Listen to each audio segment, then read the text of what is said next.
righty. I think we're on. Oh, we're on. So anyway, and we're on both. Yeah. We're on both channels, by the way. We're on Mike's channel and we're on my channel, and you're welcome to join on either channel. And James jumped the gun and did the whole topic before we could even get to it. But undercutting you, gosh. This whole thing about morality. So I wonder, a problem with what the fuck is this? Arcadiode? Arcadiode quit unexpectedly. What is Arcadiode? What are you talking about? No, I don't know. I just got this big bulletin on my computer that an app named Arcadiode quit unexpectedly, and I'm like, what? That sounds serious. Arcadiode. It sounds like audio, because we were having some issues with audio, right? We were. You sound okay. Yeah. Okay. Well, what the fuck? Okay. Anyway, it's like so those leftover nuts and bolts when you're done with something. Just put it in a drawer. Don't worry about it. Yeah, I don't know how to get started with this. I think what I want to do, is take kind of an analytical approach here to this thing. And an analytical approach would be taking a look at what morality is. Like when we're talking about morality, it's a big suitcase word that people use for a million things. And when I talk to a theist about it, they never talk about what morality is. They just start spewing it out. And then they insist that the only way that it can possibly be is either you believe God hands you the morality from the sky, or it's just your opinion. And I'm like, no, that's not what morality is. Morality is something that animals have, right? And the reason animals have them is because of this. Okay. Oh, wait a minute. Scott, how did you get to be first? God damn it. Scotty. Yes, took my spot. You left. To switch. You left, and it was just me and Dave. And so really, I know. You're trying to take over my channel. You're trying to take over our channel. You lost your place in line, and you're trying to boot me out. You're not special. You have to wait in line like everybody else. Right. Yeah. So being the strict naturalist and biologist I am, I define this whole morality thing at the very basis of it is the action of an organism. Okay, you do moral acts. I mean, there are some caveats here, but basically it's something about how you're going to act. And if you have a single-celled organism here, okay, and it moves up a pH gradient. Okay, there's a pH gradient. This is like high pH, like 8, and this is like very acid, and it's 3. It's moving towards something and away from something else, right? So that at the very basic is why I say morality is about valence. Okay. You catching up there, James? Oh yeah, I'm catching up. Okay. So basically every single, even single-celled organisms that are motile, sponges don't move around, but most animals move around. They'll move towards something good and away from something bad. They'll move towards something pleasurable, away from something painful. And when you understand that this is about life itself, like single-celled organisms don't feel any pain, but yet they will move towards something that's good for them and away from something that's bad for them. Okay, this little guy doesn't like acid. He likes high pH because that's where his food chunks are out here, where the high pH is, right? So that's pretty simple. And then, but when we get to humans, we're a little more complicated than that. Okay. Oh, and I got small again. How do I get small again? Okay. So for basically for humans, there's a whole bunch of this, and at the very basic, the part that isn't talked about very often is this, and I think you touched on it on your stream, James. Is at the very bottom is this feeling or skill type reaction where if you're about to run into somebody where it would hurt them or run over somebody, you will just automatically swing away and turn the wheel so you don't hit another person, right? Mm-hmm. You won't think about it. You won't consult the Bible. you won't look up the laws on the matter. You won't sit there and reason all day long about the trolley problem. Should I switch? Should I turn the wheel, or should I, whatever? You'll react very basically. So at the very bottom, we are animals, and we have a very, very powerful limbic system that's all hooked up with our sense of smell and our stomach, and some moral actions disgust us and some don't. And that is the largest part of our morality right there, is how we feel about things, right? And I mean feel in the biological sense. I don't mean my opinion. It's like, oh, I don't feel it. That's a good cup of coffee. No, I'm not talking about that bullshit feeling. I'm talking about what drives us as organisms. And then that is pretty much based on this instinctive genetic makeup, which gives us things like pleasure and pain, and it gives us a certain deeper senses that develop very quickly as you grow up, where you like puppies better than full-grown dogs. You like children better than adults for some reason. I don't know why, and I don't know why that's instinctive, but it is.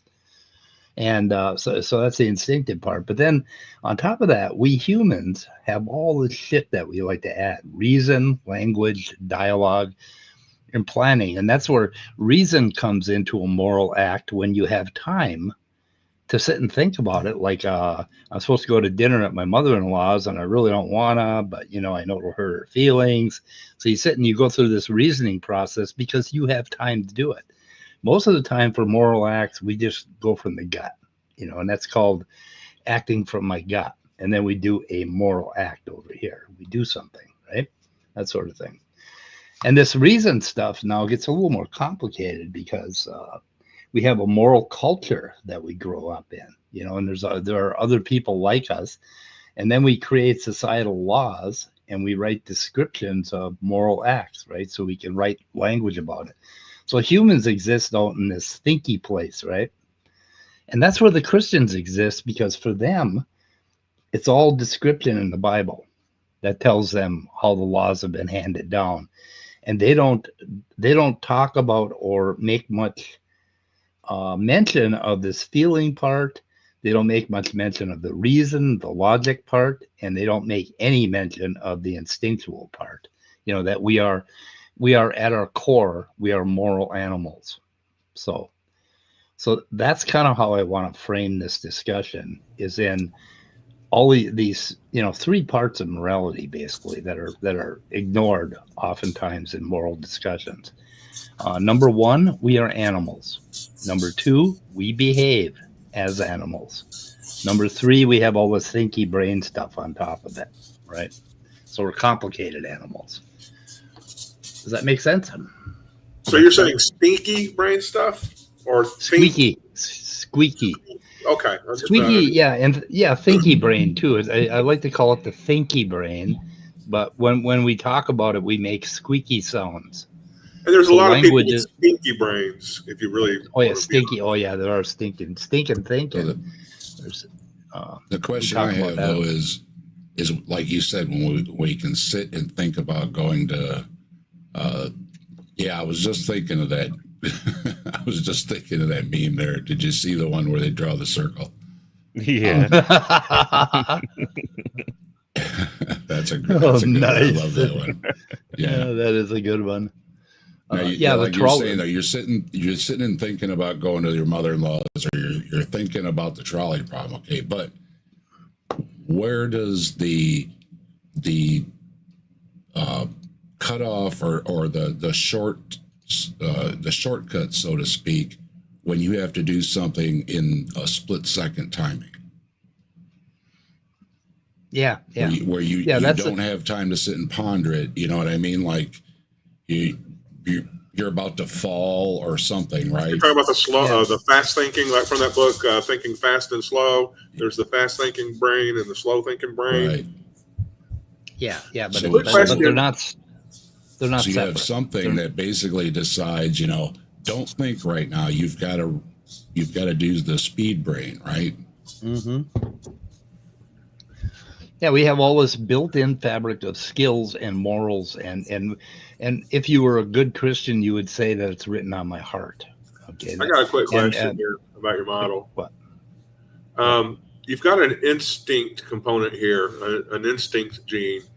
And Yeah. I remember growing up being told by science teachers, and I believe these were like junior high classes, maybe high school, that humans don't have instincts. We have learning and knowledge. And yeah, bullshit. so what kind of work has been done to develop the idea of instinctuality? I guess we can call it instinctuality in humans over, say animals that just know to go south for the winter or something like that. Yeah, not a hell of a lot actually, but the thing is, the thing is, okay, you have you start to develop from this little zygote, right? You're one thing, and then you start to divide and whatever, and then you start to interact with your environment, and those genes basically interact with. So this would be nurture, basically, the environment, and the genes would be nature, and there's this interaction between those two things that sort of builds up an instinct.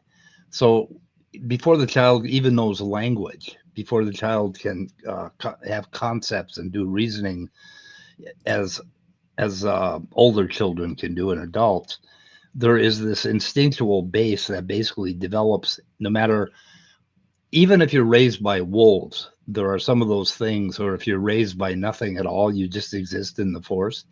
There are things about your genetic makeup and your biological makeup that will interact with the environment that will end up making you a somewhat moral animal.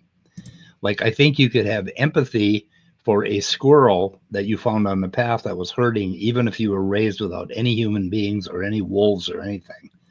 That you would see this animal and you would somehow understand that it too was suffering, and you would try to help it, basically. Possibly. So I think that's built into us, and I think that's instinctual. It might. I think yeah. I don't know. You'd have to test it a number of times, but I don't think a person would grow up a psychopath unless they were interacting with other people. I don't think there's such a thing as a psychopath. That's all kind of bullshit. Psychopaths grow up in an environment and they get shaped that way. They aren't born that way, even though some people would argue with me on that. But okay, that's what I mean by instinct. So the instinct part is very much connected to this feeling part. That's basically the first things that develop when you're like 1 to 3 years old. You're gonna end up with that, and then over the next what is happening? Come on, stop it, goddamn. So over the next Wait, so rest Joe, of your life. Joe wants something repeated. Joe, do you want a link? Like, someone could send you a link. You could jump in here. Well, we could throw a link out and throw one out in chat there, Scott. But they want the real. I'm on it. Okay, what was the question? Where did Joe ask the question? I haven't been paying attention to chat. I'm sorry, guys. Animals taste good. Yeah. Oh, what did Joe ask? Oh, genetic and what? Oh, okay. I'm talking about, like, genes don't do anything by themselves. You could put a cup of DNA, on the counter for 100,000 years, and it would only do nothing, right? Okay, genes basically have to interact as the organism builds itself. The genes will interact with the environment, and in that way, your genetic, basically, your genes are going to have an influence on what you turn out to be, but it's the interaction of nurture and nature and genes and your environment that create what you are. And humans just have this genetic makeup that in many different environments, they're going to end up with empathy and feelings and taste and all of that. And I think humans are naturally good. I think particularly in the process of evolution from our primate ancestors, I think males became more nurturing than females. So males became more like females in human beings, We took on what they call feminine characteristics so that we would care for the young. We could be trusted to babysit the kid without eating him, right? It's really a bitch when your husband eats the kids. Ask my mom. But anyway, so I think it's built into us. And part of that is there are hormones in this part here, this feeling part. There are hormones, which I call juice squirters, that come from a basic old part of your brain that's called the limbic system. And these juice squirters, what they do is they light up certain areas of your cortex. So, isn't it? Juice squirters. Well, yeah, they're very much like lawn sprinklers because they project to all of your cortex. And they will light up a certain section of your cortical neurons and have you behave in a certain way. Like if you're afraid, you're only going to get fear and anger shit lighting up in your cortex. If you're feeling satiated and peaceful, it's going to light up a different part of your cortex. So it's almost like a lawn sprinkler. And you have to be really careful when you're dealing with your own emotions as a human being. If you want to be a rational human being, you have to understand that these lawn sprinklers are going to make you reason a certain way if you're angry and reason a different way if you feel peaceful, right? Or if you feel empathy, you're going to reason a different way. And the brain is not just one singular unit. It's all interconnected in bizarre ways. But yeah, you can think of your feelings as a lawn sprinkler that basically color and change the way all of your brain works, including that rational thinky part here that we think is so fucking great. It's not. Okay, when you're angry, you're going to reason badly. When you have that juice squirter really projecting, you cannot trust that you will reason properly. Then you have pheromones floating in, and then it scrambles your brain completely. Like for instance, if you're a person who has, for some reason, you've developed this fantasy that immigrants are taking your lunch away from you, and you're really afraid of immigrants, you might reason to do something really crazy, like vote for the fucking orange fucking Cheeto, because you're being affected by your emotions, and that's what it is. But that fear is taught. But they're turning the mice trans. He said so. Oh yeah, and they spent $8 million on transgender mice. Did you hear that one? Did you know that? Did you hear what that really was about? Yes, I did. Well, as soon as I heard it, without even looking it up, I'm like, they got to be talking about some experiment on mice, right? Transgenic mice. Transgenic mice. Yeah. Okay, and transgenic mice are what we use for medicine to reason, right? Oh my God, and he said it in the State of the Union address. That's how fucking bad these people are. So I have a question, Mike. Yeah. Because you mentioned the part about the tie-in to genetics with this.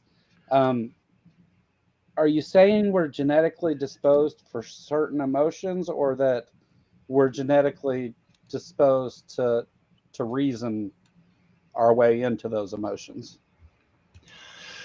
Genetically disposed for certain emotions. Basically, those at a real basal level, anger and the feeling of love and wanting to like nurture or hug, those sort of things. Those things are real primal needs and emotions, hunger, things like that. And they affect your reasoning. So now my point of reference on this comes more from an evolutionary perspective.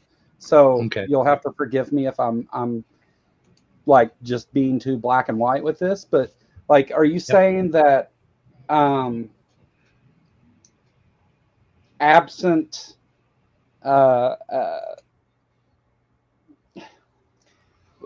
well, here's the trouble I have with that, is that those things such as affection and like, I think we're genetically predisposed to be a social species. Yep. And then there's certain implications with that of course, like We of course has empathy with our fellow humans. Some of us do, I guess. I'm just curious if it's how far removed from what we recognize as morality or emotion that is. Okay, I'm not sure entirely what your question is. In the morality lab studies, they were able to affect the frontal lobe and completely change the morals that people held most dear, I guess. The people who would list their morals in one way would list them in a different way. Right. And if they gave them a stink, if they gave them something sour to drink or bitter, or if they affected their taste or smell, they could get them to become less morally. Right. Yeah.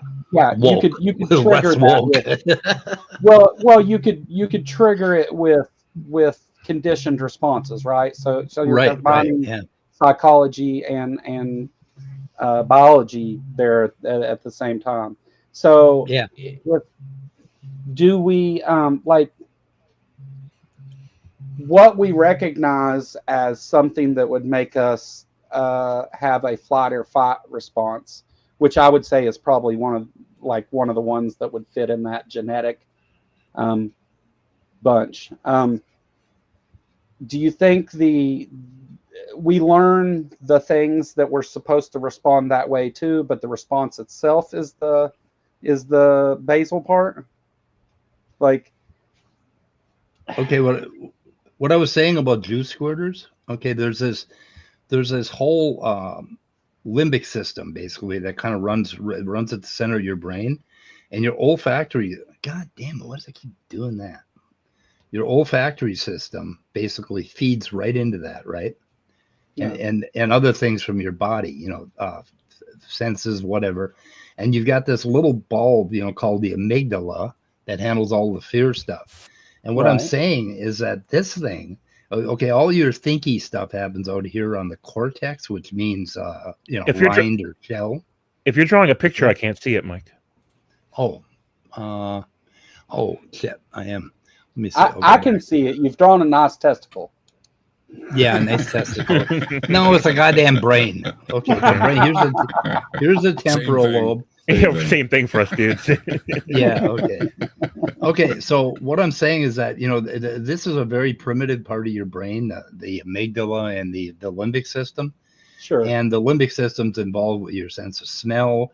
Your stomach has a whole huge brain of its own, like 300 million neurons that tell you when you're nauseated or when you're not feeling quite right. So when we have all these words that talk about morality that involve, sense of taste, smell in our stomachs and how our gut feeling, all of that stuff. Now, what I'm saying is that when that happens, these things project neurons to every part of your brain, basically. And they will select, oh my God, it did it to me again. They will select a certain part of your brain to react a certain way, right? So that very much affects us. That has a lot to do with our well-being and our sense of morality, right? We will find something really disgusting, and that feeling of disgust has nothing to do with this rational part of your brain that I showed here. That feeling of disgust is, it's all in this natural animal feeling part, and that's often left out of these philosophical discussions, and I think to their detriment, because then they fail to understand it. Now, in this part of the brain, you're going to find commonality between all human beings about violence, about killing, about rearing children, taking care of children, all of that stuff, about loving your mate, about sexual jealousy, about all the sex stuff is all. Romance, all of that is going to be tied up in this animal part of your brain. Yeah. And that very much affects this reason part of our brain. Well, and what I'm saying is that what the Christians have done is they've left all of this out, and they've just taken the part where, they have, it did it to me again, where they have a description, in the Bible about morality, which doesn't work very well. Go ahead, Joe. Well, I mean, speaking of the amygdala and stuff, it's buried where it is in the brain.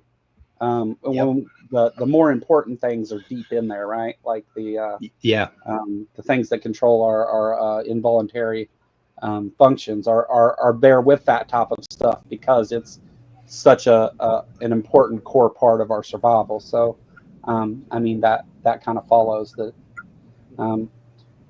What you're saying there about it being important for that reason. I think that you find that sorry.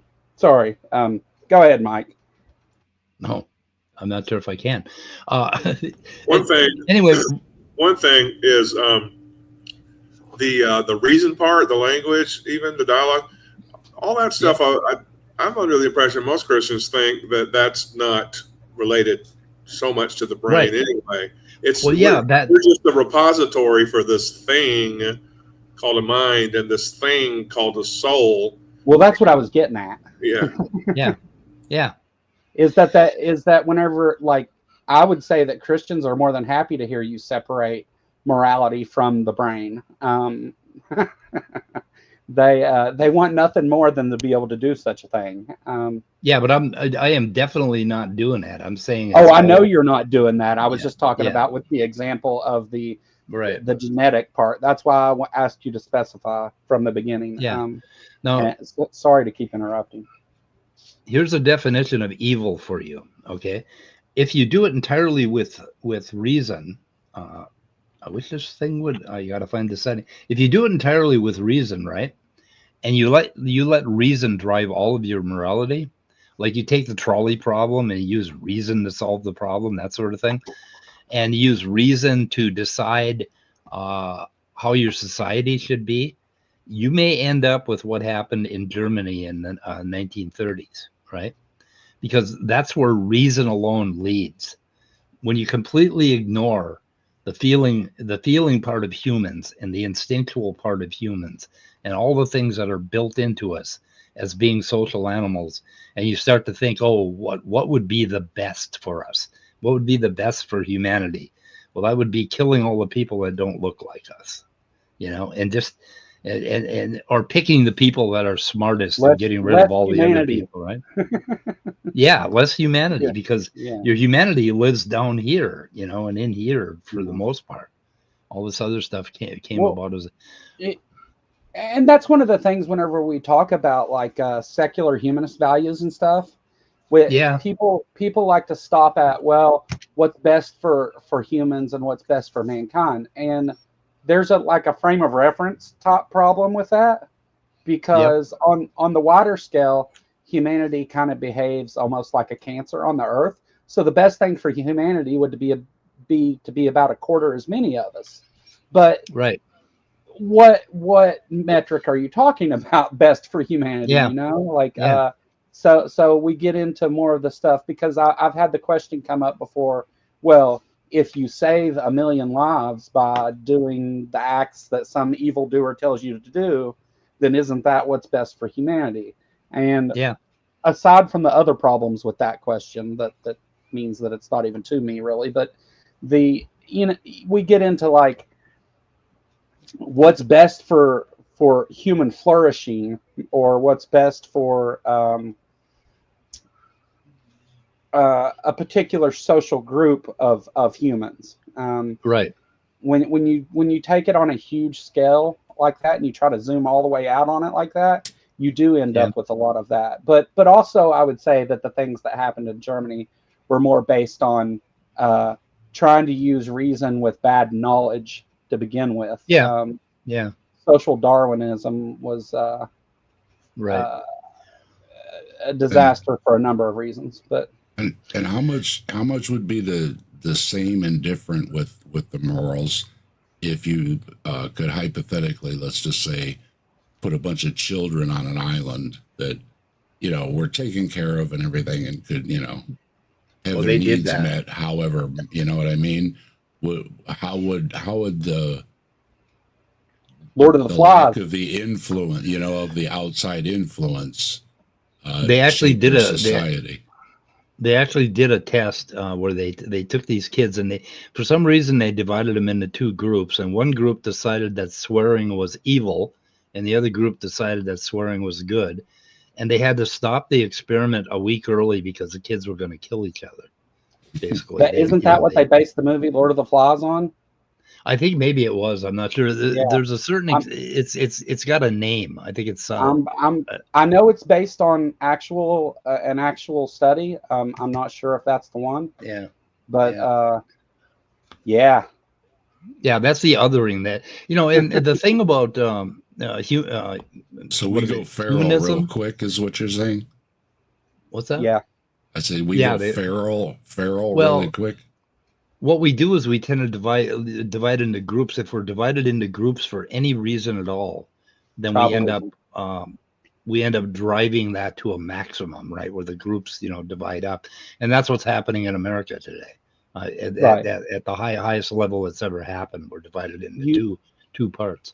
Even if two groups followed the exact same tenets and rules, they would still be. There would still be the otherism and the tribalism that comes into play with that. Right.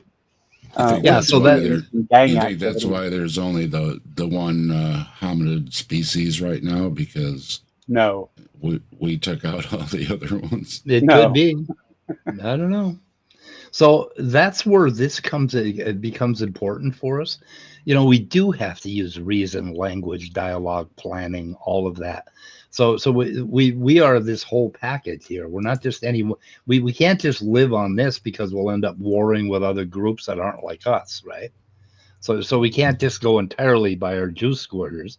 We have to add this whole thing. But when you talk about morality, you love my juice squirters, don't you? I love the juice squirters. BS loved it too. He said he made a movie about that. All morals aren't equal, though, right? Like, our response to fear is stronger than our response to joy. Or is that incorrect? No, I think it is.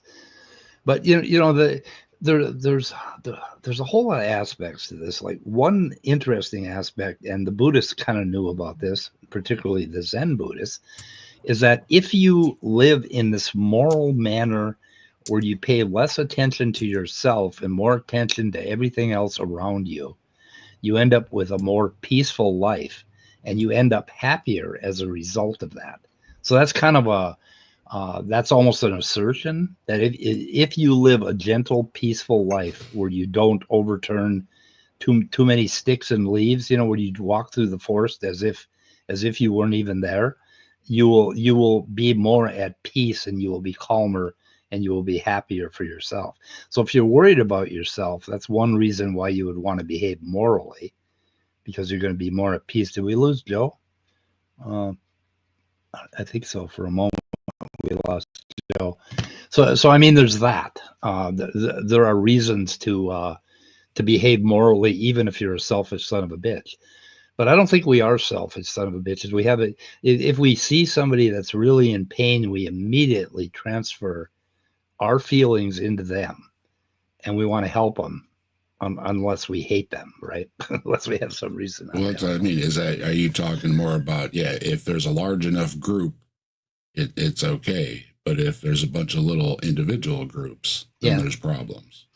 Yeah, but I think maybe another takeaway from this whole thing is that morality is something that is living right now and evolving as we move. There's no way to write down a description of it like they tried to do it 2,000 years ago in the Bible and have that make any fucking sense at all.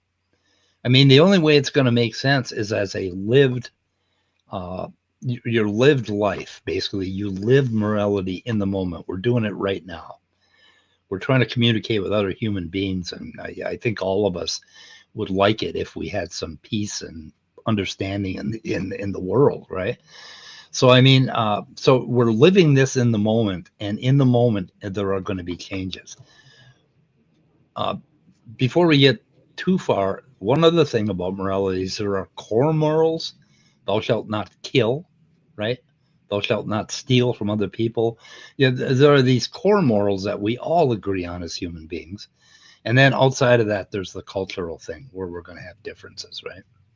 And we're going to have opinions. And yeah, that's the problem. It's always, love thy neighbor. But again, that's only talking about the tribe. And anybody that's not outside the tribe, well, and nowadays it's, different political groups and different countries and everything. And they say, hey, you know what? We don't like them over there. And then we know what happens, right? Yeah, so let's look at the trolley problem. Okay, if we really wanted to, suppose we got a government grant from our fine Republican government, and they gave us $10 billion to explore the trolley problem. What I would do is I'd tie a bunch of people to the track, 6 people, and then I'd tie one person to the other track, and then I'd see what the person did, right? Well, then I would tie 8 people to the one track, but one of them would be a child. And then all the rest would be adults. And then the other one would be just a 30 something, mechanic. And then I'd see what they did. And then I would take that child and I'd make them like 3 months old. Then I'd make them 3 years old, a toddler. Then I'd make them 6 years old. Then I'd make them a teenager. And I'd bet a lot of them would kill a teenager, especially parents. But then you just keep, there's a million ways you could do this experiment, right? And in every goddamn one of them, you're going to end up with, if you take 100 people, you're going to have like 77 of them going one way and, the other 23 going the other way. And, it's really complicated. So morality isn't something that we can just grab on and write down on a paper and say, this is the way it's going to be, except for these core morals. No killing, no stealing, crap like that. So it's always a lived experience. We're always living this thing. What happened to Joe? He disappeared. Did he? Yeah, he did. Anyway, so that's kind of like. I also have a video I could play where the Christians are saying stupid shit. We could do. Surely no such video exists. I got one. You remember JG came in the other day? Oh, well, yeah. He went off and did a stream right after that. And I figured he probably would. Oh yeah. I see Dane Darklight's in the chat. He's going eBay is gonna have a stream Sunday morning, I believe it is. Okay. With Brooklyn Lou that was on the other day when you had the stream. Oh yeah, and some other folks. I dropped him a wrench. So I'm gonna drop Dark Light the chat. Feel free, whatever. Okay. Objective truth exists apart from the human mind. This is what makes truth objective. Now you can have the objective truth that exists apart from the human mind exists in those genes and the kind of organisms and animals we are. But if there are no animals, I think you could argue that there is no morality, right? If there are no animals doing anything, why would there be morality at all? So I'm not sure what you mean by that. Anyway, Dane Darklight. Yeah, so you should post links to that so we can put them in because I'm going to forget. So that's Sunday morning, right? They said, they said they're putting it together right now, but drop a link. You can drop a link for your channel. Yeah, drop a link for the channel. This declaration here makes me think that Dane Darklight woke up, having bought some of the strongest coffee ever brought to humankind, drank about a gallon of it, and I'm lyrical now. Oh my gosh. I think I saw that happen on Beavis and Butthead once. The morning person. Okay, now, James, I know that you are, it's very hard for you to interrupt. So what do you think? I had a video for the juice squirter thing. And I turned it off because it was because we wanted to watch you draw some pictures. But let me share that one more time. Okay. It's not on cue anymore because we're kind of past it, but I'm going to share it anyways. Yes. Oh, there it is. There we go. Go so this is how the juice squirters work. The juice leafsol separates the fiber from the juice, saving only the most essential elements. That's the beauty of my design, Gordy. I want you to try something. Sure, Jay. A little concoction I made before the show. Okay. Tastes like somebody's dirty undershorts. Not just somebody's, Gordy. They're mine. But see, it's the life-giving juice. That's incredible. That's it, guys. Okay. Yeah, that's pretty good. Okay, let's listen to what the Christians.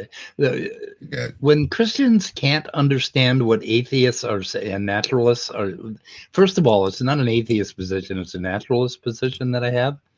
When they can't understand it, I think it's because they are in a cult, and they can't think outside of their own cult. I mean, they have to think of in this cult-like manner. Atheists and Universalists. Okay, why do I have three of them? So I got Dane's links dropped for him in both the chats there. Okay, good. Okay, let me just play this, and I think he gets into it here.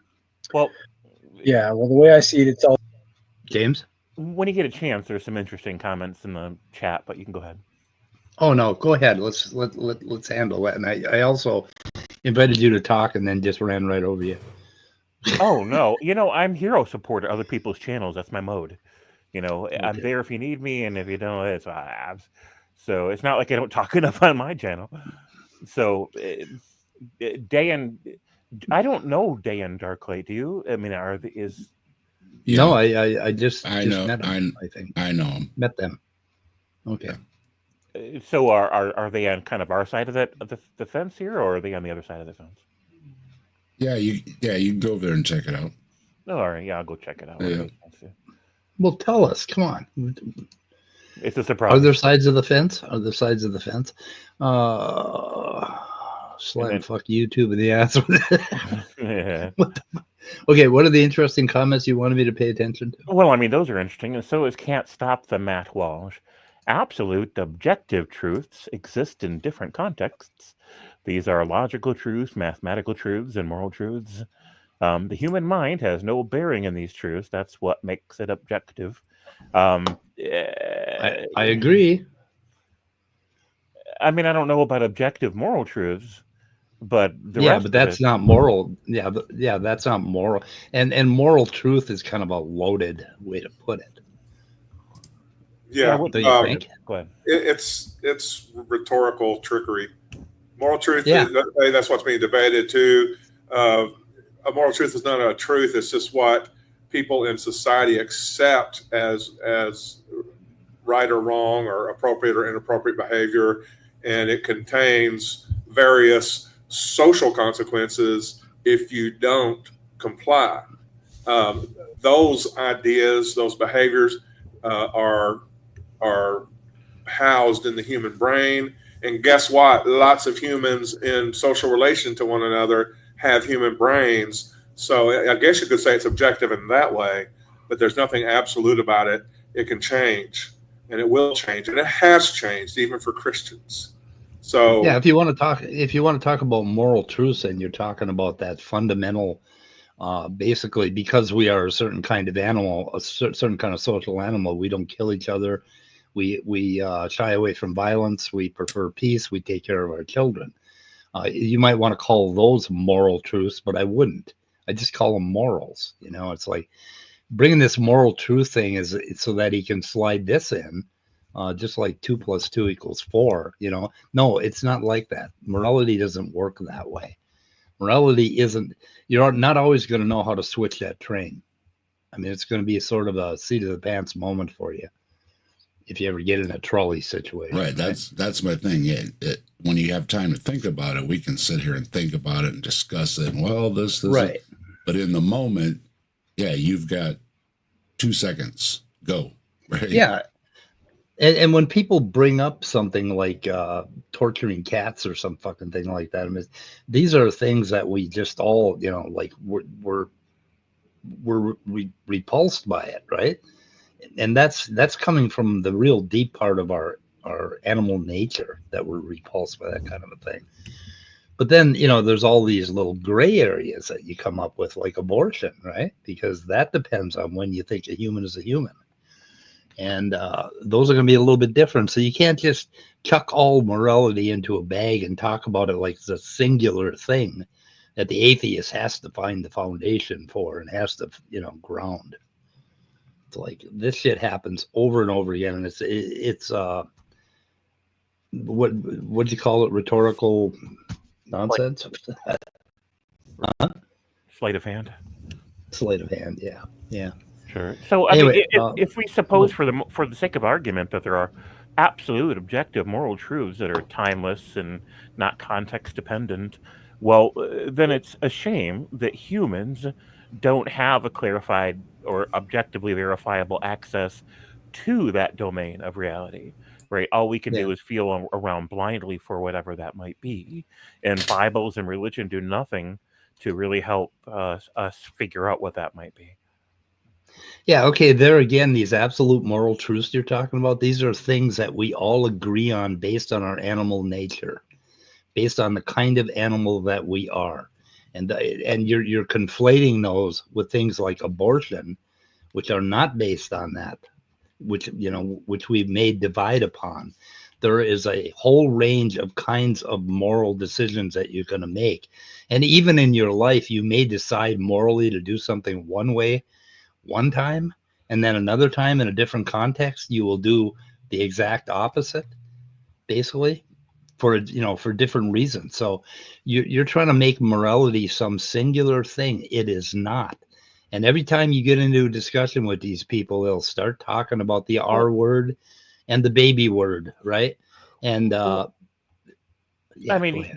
to be fair, T jumps on our side of the fence, but he thinks there's an absolute objective reality. I know. So I don't know what he's talking about. I don't know what he's talking about. My point is that even that it's not strictly a religion versus atheism issue, that talking point.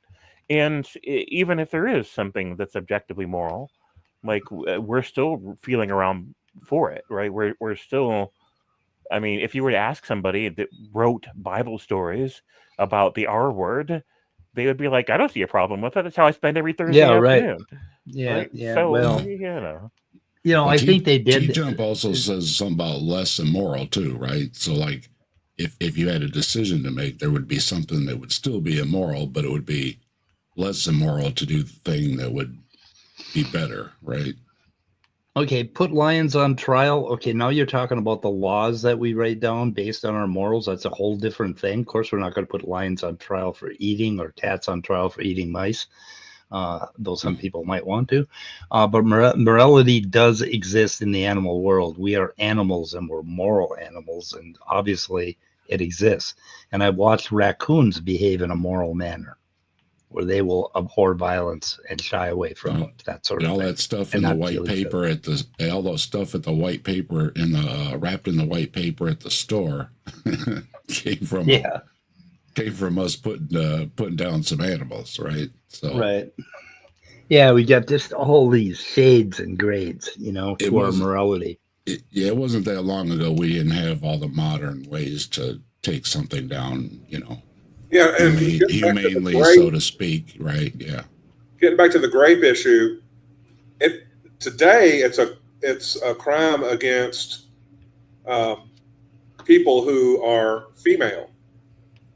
Up until pretty recently, it was a property crime. So even to say blank has been immoral, back when grape was a property crime, it was theft. It was or conversion, both of which are property crimes. Property damage. We're talking about crimes against people today, and so I don't even think the theists are clear on what kind of crime, what kind of moral truth they're talking about. It has changed since then. Of course, I know in some countries it is about property. Right. It's definitely not absolute if you don't even know what it is.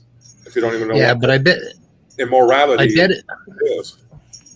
I bet if you marched into a Neanderthal camp 70,000 years ago and you raped some 300-pound Neanderthal's daughter, I bet you'd find out that it was even immoral then. What do you think?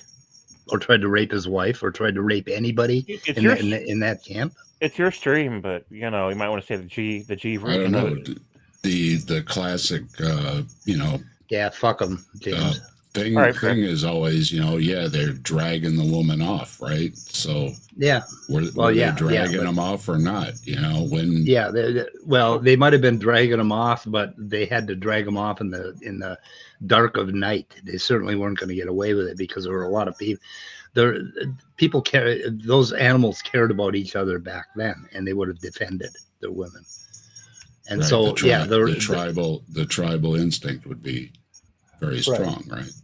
Sure. And the person that did it would not feel good about themselves particularly. I'm sure that they would have had some sort of repulsion for what they were doing themselves, even if they justified it in some manner. I mean, you might be right about that. But yeah, in Bible, it was a crime against a man, right? It was crime against a man or crime against a tribe. It was never seen as a crime against a woman. Yeah, and that's kind of Western civilization, basically. Pretty good at that. I don't know where it became property stuff, because there was this thing about division of property when you have children, and you have cousins and all that stuff, and then when you have there's a whole lot of stuff with genetics, basically that the reason that we are sexually jealous is because we wanted our genes in the future and not somebody else's. That sort of thing. I mean, all that shit is mixed in, and that all comes from our animal nature. And it just got all turned up, and here we are today, and now it's modern fucking times. It's 2025, for Christ's sake. We can use our thinky reasoning brain to make sense of a lot of it, but we can't deny that fundamental core limbic system exists, and that we abhor violence and we abhor pain and all of that, right? So I mean, and where did the genetic diversity come in? That's my question. You know what I mean? We're so tribal to the group. You know what I mean? Why didn't we have more of an inbreeding problem? There had to be expansions into other groups somehow, right? Yeah. So whether it was dragging, so to speak, dragging them off, or if it was, trade, right? Maybe for, food or something, right? There had to be some cooperation to get the diversity, right?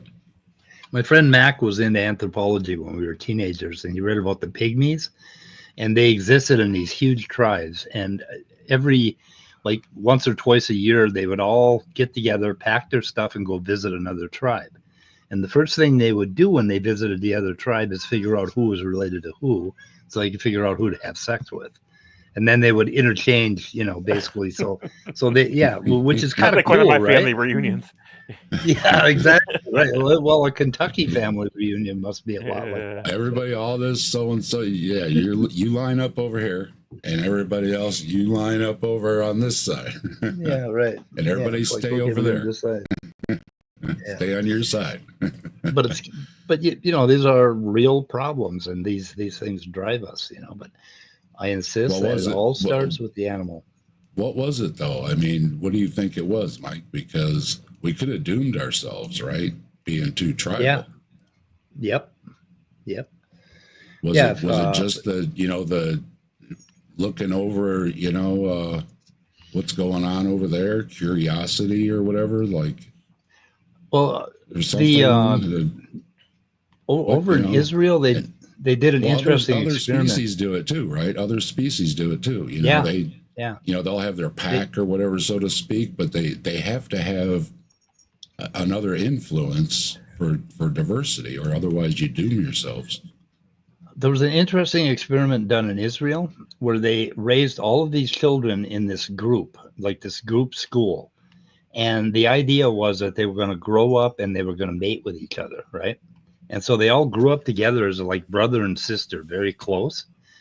And they couldn't stand the idea of mating with each other. They felt exactly like normal people feel about mating with their sister.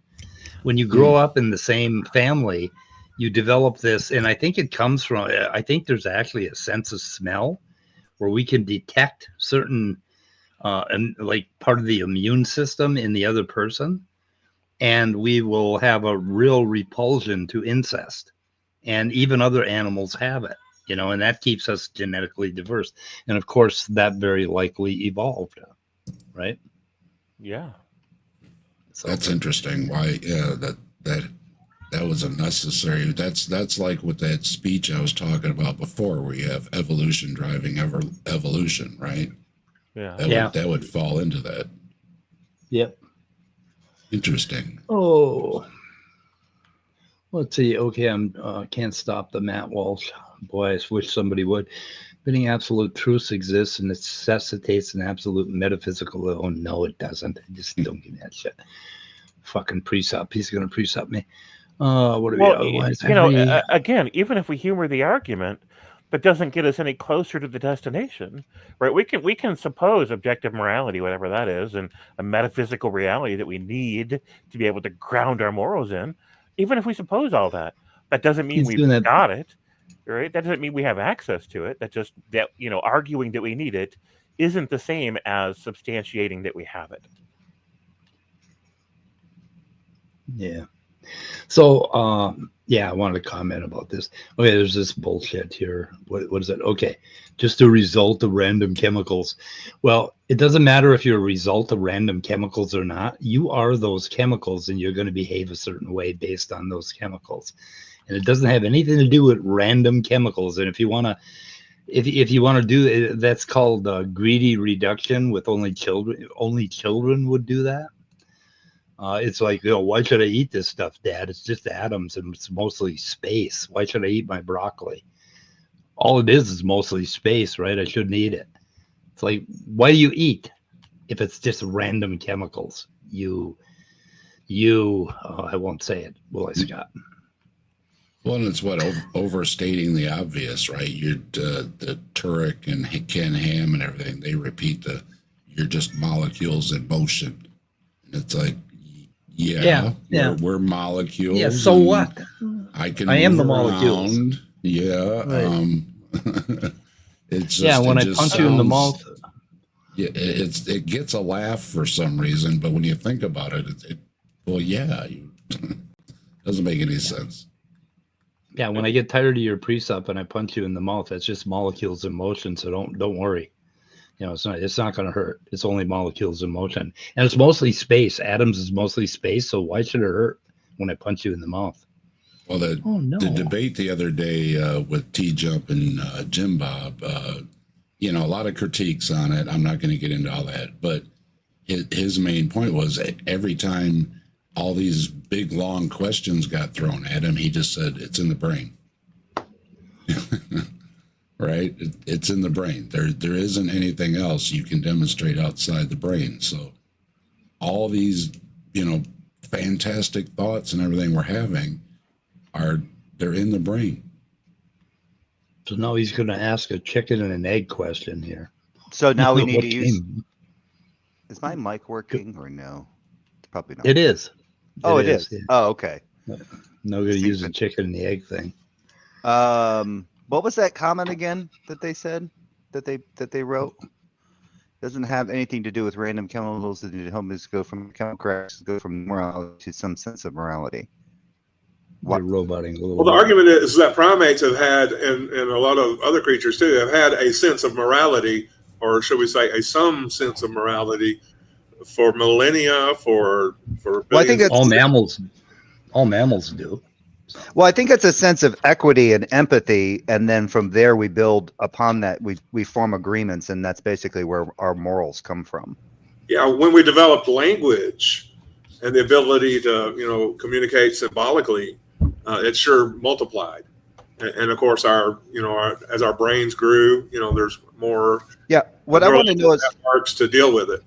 So I'm assuming that other person that's there can't stop Matt Walsh. I'm assuming that they're appealing to the idea that we have to have something outside of ourselves for us to appeal to for our morality and for our. Yeah. So I would like to know how does that solve the issue, considering the fact that we are using our senses to perceive the entity in order to appeal to it. Right. Yeah, how does God entail morality or entail intelligibility? What is the entailment, basically? I don't know. Well, and the other thing is that is the morality innate? Is it something that exists independent of God? God knows what that innate morality is, and that's why he's prescribing it or saying, hey, you guys need to follow this because I know that morality actually exists. This is what it wants from everything in the universe or everything in reality. Or is it simply just the morality of that entity going, hey, I made you, this is how I want you guys to behave amongst each other? Yeah, I don't know. And if God did plan it that way, Jesus Christ writing it down in a book, well, I mean, obviously there are going to be gray areas that are going to come up, right? Gray areas. Well, sure. Well, the other thing is, have you guys watched speaking of since we're on the conversation of morality and ethics here, have any of you watched that debate between Andrew Wilson and I think his name is Cliff, Fight the Flat Earth? It was during that debate con, Modern Day Debate hosted it. Oh, was it a 4-person panel with Cliff and Stewart on one side? No, this is just a one-on-one. Because I remember one time Cliff was in one of those debates, and it was about, is Christianity rational? And halfway through the debate, he switched from saying it is to saying it's not, but we shouldn't expect it to be because God's mind is so superior to ours. Yeah, this was Andrew Wilson and Cliff, and in my opinion, it was which one's better for society, Christian theism or Christian ethics versus secular morality, and they both biffed it, in my opinion, because I was like, because neither of them really understood like secular humanism, predominant from what I've read on secular humanism, which I don't necessarily hold to, is his name is Craig, Fight the Flat Earth. Yep. Is that it's predominantly based on consequentialism and utilitarianism. And so when Andrew Wilson is telling, well, if he goes outside the secular humanist, the humanist manifesto, I win. And I'm like, do you not know how a fucking foundation works? Like, here's the humanist manifesto, and here's the things that they agree to, and from those agreed upon statements, they start to reason from that to this. It's not those aren't necessarily the prescriptives there. That's setting the foundation. And he completely fucked that up.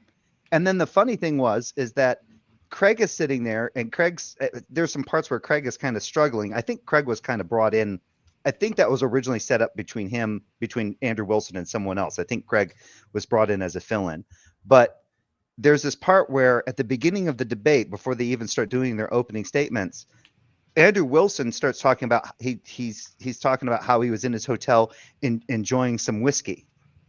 Now, that's a good place to start. I grew up with Christians who believed that was the most unethical thing that you could do. Right. So if you really want to talk about the consistency of Christian ethics, which Christianity are we referring to? Eastern Orthodox, Roman Catholic, Calvinism, Protestant, Lutheran, Wesleyan, Baptist? What ones are we going to go with? Because most of the Christians I grew up with, it was immoral to smoke and drink, but not to you. So in the churches I went to, it was immoral to go to a place where they serve alcohol, because even if you had ice water, somebody might see you and think, oh, that Christian from that church or whatever is drinking some sort of clear alcohol. Yeah, and you could cause a Jesus child. is bullshit, and I'm going to hell. But you could cause a child to stumble. Was one of the churches that I went to. Yeah, you could cause somebody to stumble in your freedom or something like that. Wow. Yeah. That's all I got to say about that's. I just wanted to throw that out there because it was a fun little conversation about ethics, and none of them seemed to really understand. It's like both of them should have read like Ethics for Dummies before having that conversation. Yeah. And then they wouldn't have ever had that debate. They'd have been like, yeah, there's no point. Yeah.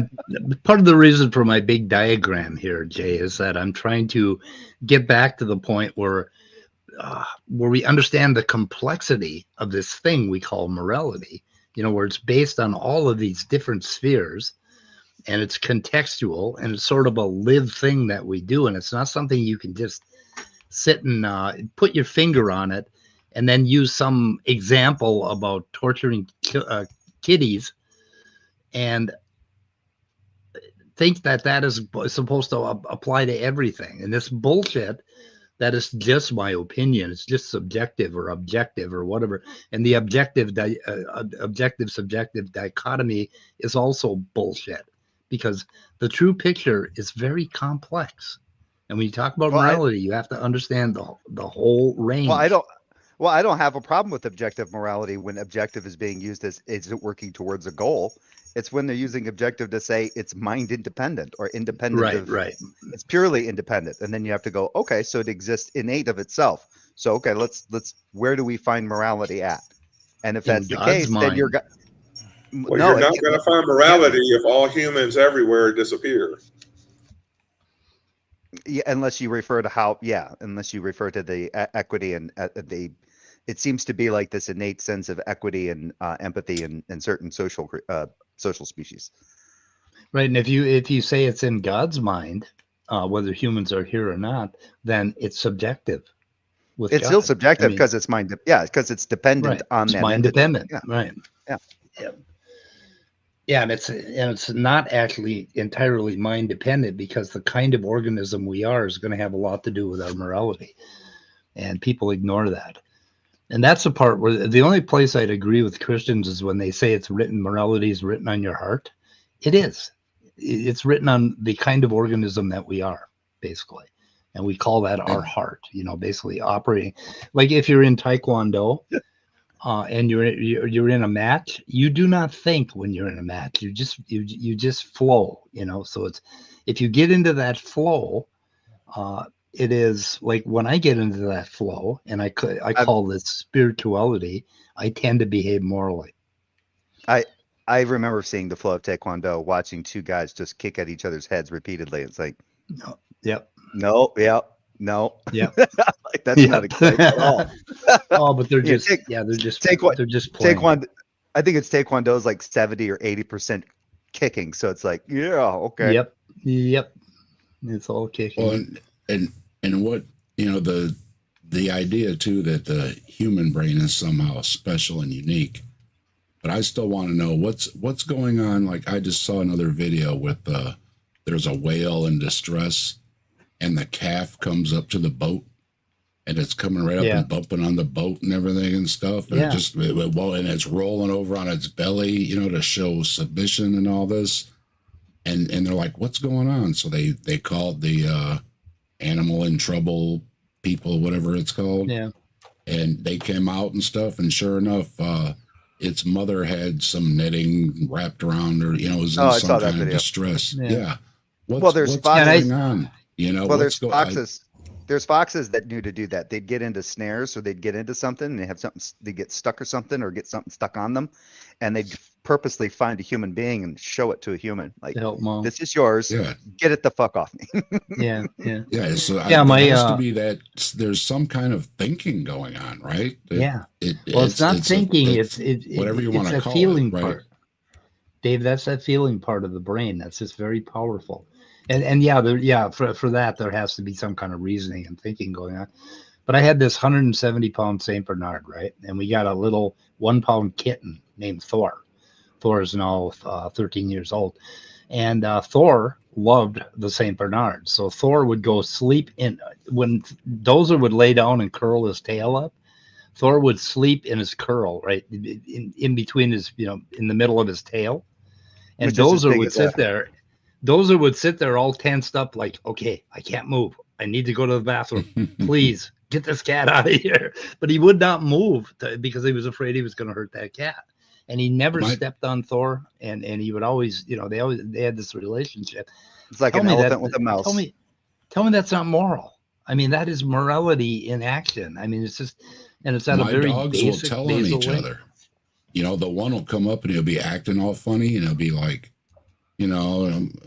just acting weird. I'm like, what's going on? And it's like doing the Lassie thing. Like, you know what I mean? Like, I'm trying to tell you something. Mine's not like that. And you go and you look, and here, sure enough, here's the other one getting into a plant or something. You know what I mean? So it's like, why did he, know to come and tell me, hey, the other one's messing up, right? No, my dog just avoids the cat because I've yelled at the cat enough times in a very harsh way because the cat's a kitten and it gets into shit. And Maddie, my dog, doesn't like that, so she will avoid the cat because she doesn't want anything to do with that. I'm like, you're a pussy. 55-pound pit bull, you're a big pussy. Yeah, and then somebody will use like dogs fighting as an exception, but just humans don't do that. Just go to a bar on a Friday night and stick around long enough, and you'll see that they're just like dogs. But if a critter comes in my yard, my dogs are probably going to do away with it, right? But yet in the house, they know to get along with the cat. You know what I mean? Yeah. It's.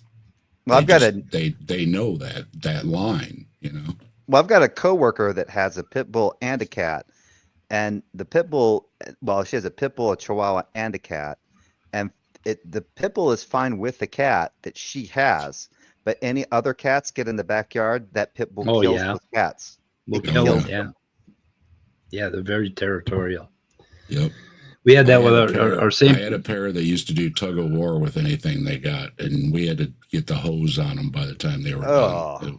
It was it was terrible. Yeah, do you guys know Clockwork Rex? Do you know them? Yeah. No. Yeah. They're asking if they can join. Oh, I thought we put a. Yeah, he's a non-believer. He's a good old boy. Thought we put a link out. Hang on a second. I'll do it again. We did, but it never got pinned, I don't think. Clockwork was on somebody's stream the other day. There was this one time where I found. There was this one time where I found this like small kitten under a car. I brought him home, and he and my dog just got along really good. It was so weird to watch. Like you would think because my dog had been around for like 15 years or whatever, and the cat was just new. But no, they got along. It was so weird to watch. Them like running around outside. It was cute.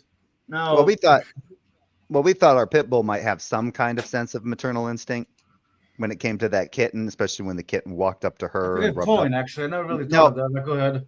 No, our dog does not have maternal instinct. Well, no, I know. I just didn't think about it. Go ahead. I just didn't think about it. Go ahead. Whatever. Yeah, if it's a female, some dogs have that. You can see that kind of like almost like an innate maternal instinct come out, especially when it comes. They like recognize infants, right? Yeah, my dog does not. No, she was just like I told this story before. When that kitten walked up to us, I didn't find it. It found us. Walked right up to the pit bull, rubbed up on the pit bull, and my dog looked at me like, "What the fuck is going on?" Yeah, stop it.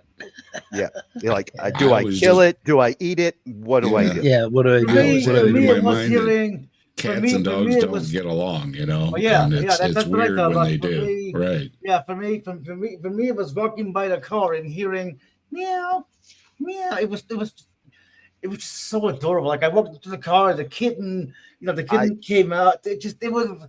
Yeah, I'll never forget that experience. I tried to. Yeah, mine was coming from the planter in the front porch, and I didn't know where it was coming from and wanted to get the fuck inside because I did not want to take care of another animal. And before I could get Maddie inside, here comes this little squirt, starts rubbing up on Maddie, then starts rubbing up on me, and I'm like, God damn it. and now you're stuck with the cat. Yep. Now he's sleeping. Now he's sleeping on top of my freaking cupboards.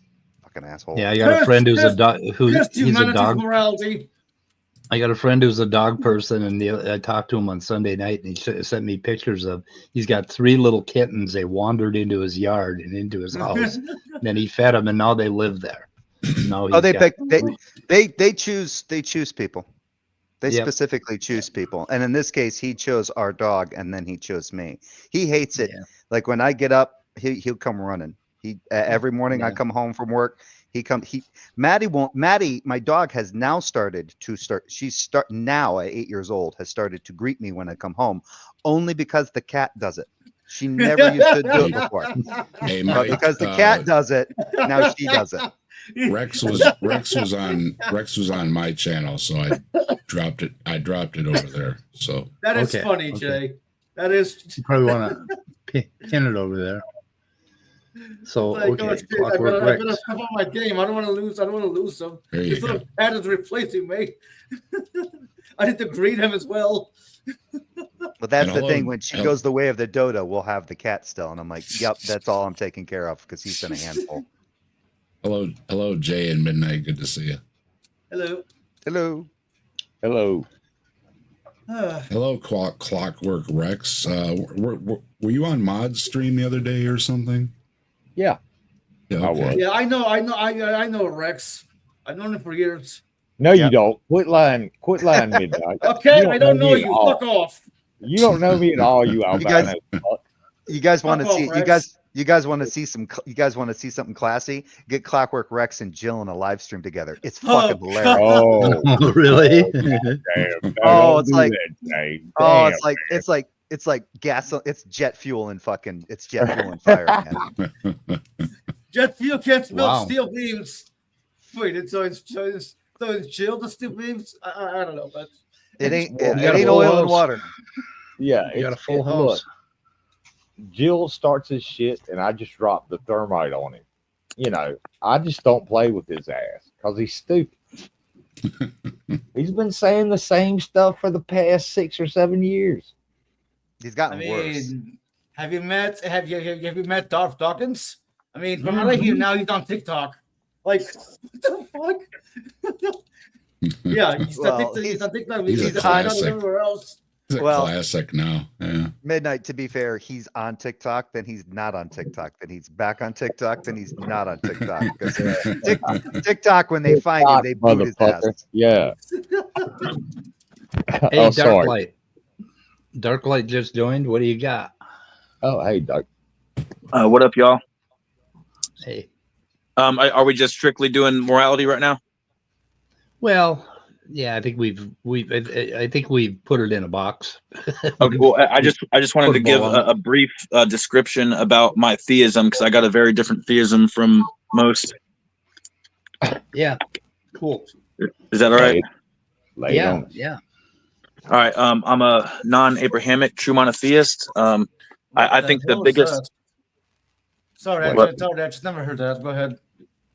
I think the biggest difference between an atheist and a theist is essentially one way or another, an atheist prefers to live in a non-magical world, and one way or another, a theist prefers to live in a magical world. Okay. Well, I'm just saying that's just my perception of it. You know, I'm just giving you all my perception right quick. And because do you think the word prefers there is an intentionality?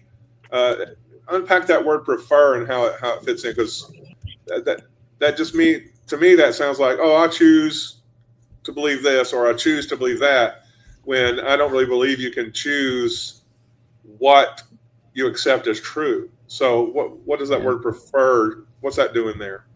And I would argue, but an atheist and a theist can both see the universe as magical in different ways. Go ahead. Yeah. Well, I'm not speaking for any other person, but for myself, I prefer to live in a magical world, and one way or another, I will create any mental gymnastics necessary in order to justify my perception of a magical world. No, I get that, but I think I do that too. Yeah, but you're assuming that the atheist doesn't see it as magical world for different reasons. And I also have to define my definition of magical, because I have a different definition for most people, because I see all of creation as magical. Yeah, I mean, so do I, and I'm an atheist. Yeah. Okay, so we at least agree on a magical world part right there. Okay, so I did not mean to hijack what you were saying or derail it. I was just trying to get clarification on what that word means. I probably should have waited till you finished. So do you want to finish describing? So Darklight, I'm not an atheist. So far, I am not an atheist when around you, but I would be an atheist when I'm around a Christian. Okay. So what you've said so far matches my view of naturalism and complexity and evolution and this absolute goddamn miracle that we find ourselves in. Right. Yep. I mean, this is miraculous. Yeah. And check it out. Isn't it interesting that we all have a different perception, and we all have a slightly different perception of every single word? I think, just for me personally, that is a clue and a slight proof that we are all co-creators because it is absolutely my belief that we all create our own worlds. And if you don't believe me, yeah. We create our own worlds through our perception and our thoughts. Thoughts, beliefs direct thoughts, and thoughts direct actions. And through our actions, we create our own world. I'm starting to like this guy. God, I hope I'm not in charge. Yeah. I have something else to blame it on. Can I give my definition for God real quick? Yeah. Do y'all mind? No, not at all. Okay. Well, I would say divine sovereignty is the inalienable connection of the creation to the actual one true creator. And once again, I will say there is no name that can encapsulate the one true creator. And anyone that attempts to place a name over the one true creator is attempting to separate the creator from all other creation. I see all words ever spoken, all names ever spoken, all spirit, everything is an extension of the one true creator. And I would say the attributes for me personally of God is hyper unity and balance within creation, consciousness, dark and light. And I can expound on that a little bit. I would also Spinoza. I would the attributes that I perceive, which to me prove that there is an actual one. And once again, the one true creator that I perceive is not something that is separate from you. It is something that is interwoven into the very fabric of our being. Does that include once again, those attributes are unity and balance within creation, consciousness, dark and light, and there are a bunch of I got to go write them down separately because I'm a guy that needs my notes. I'm looking at my notes right now, and I'm working on my itinerary for my live. But so I will come over here right quick if y'all got a second. Okay, the Godhood is notes too. Yeah. The God, I call it the Godhood, which is separate from the Godhead. Okay, the Godhead, once again, is something that is separate from you and over you and dictating down to you. The Godhood is an equal, it is an equal sharing of the Godship. We are all God essentially, in my view. If the one true creator is a perfect creator, then every creation within existence is also perfect, meaning that we are all a quanta fractal of God, essentially. So I would define, continuing, I would say God is the fractal singularity matrix of the all spark within the ever dark. And fractals are infinitely complex patterns that are self-similar across all scales, from micro to macro, examples of which are roots, lightnings, coastlines, snowflakes, mountains, the Mandelbrot set. Singularity is the quality or state of being singular, and a matrix is a set of conditions that provides a system in which something grows or develops. And so the set of conditions is the fractal singularity, which provides the system of creation, okay, which could also be called the Godhood.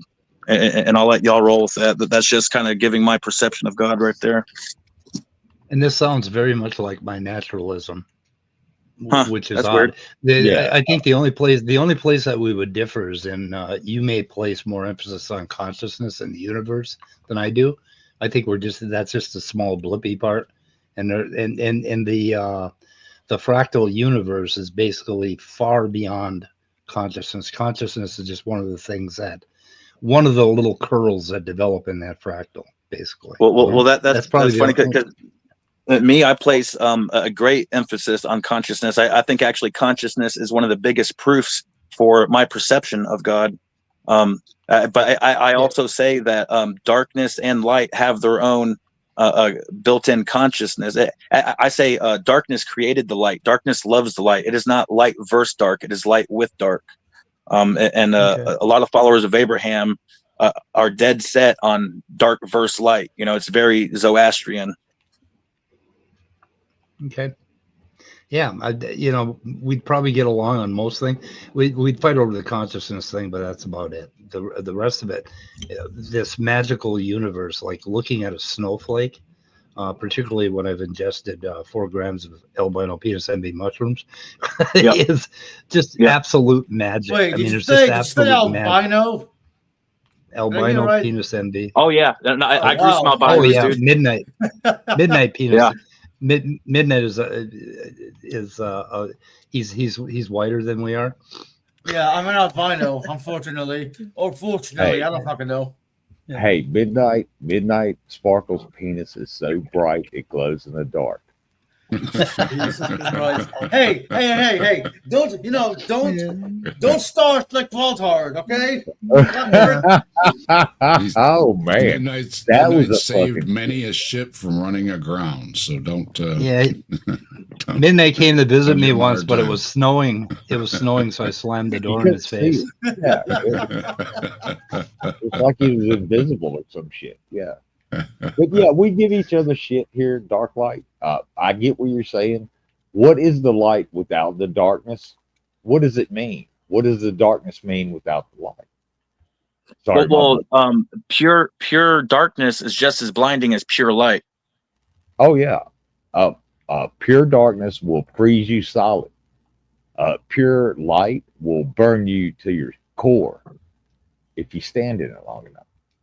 Now, I have some. But at those extremes, there's no difference between heat and cold. That they are both equally overpowering.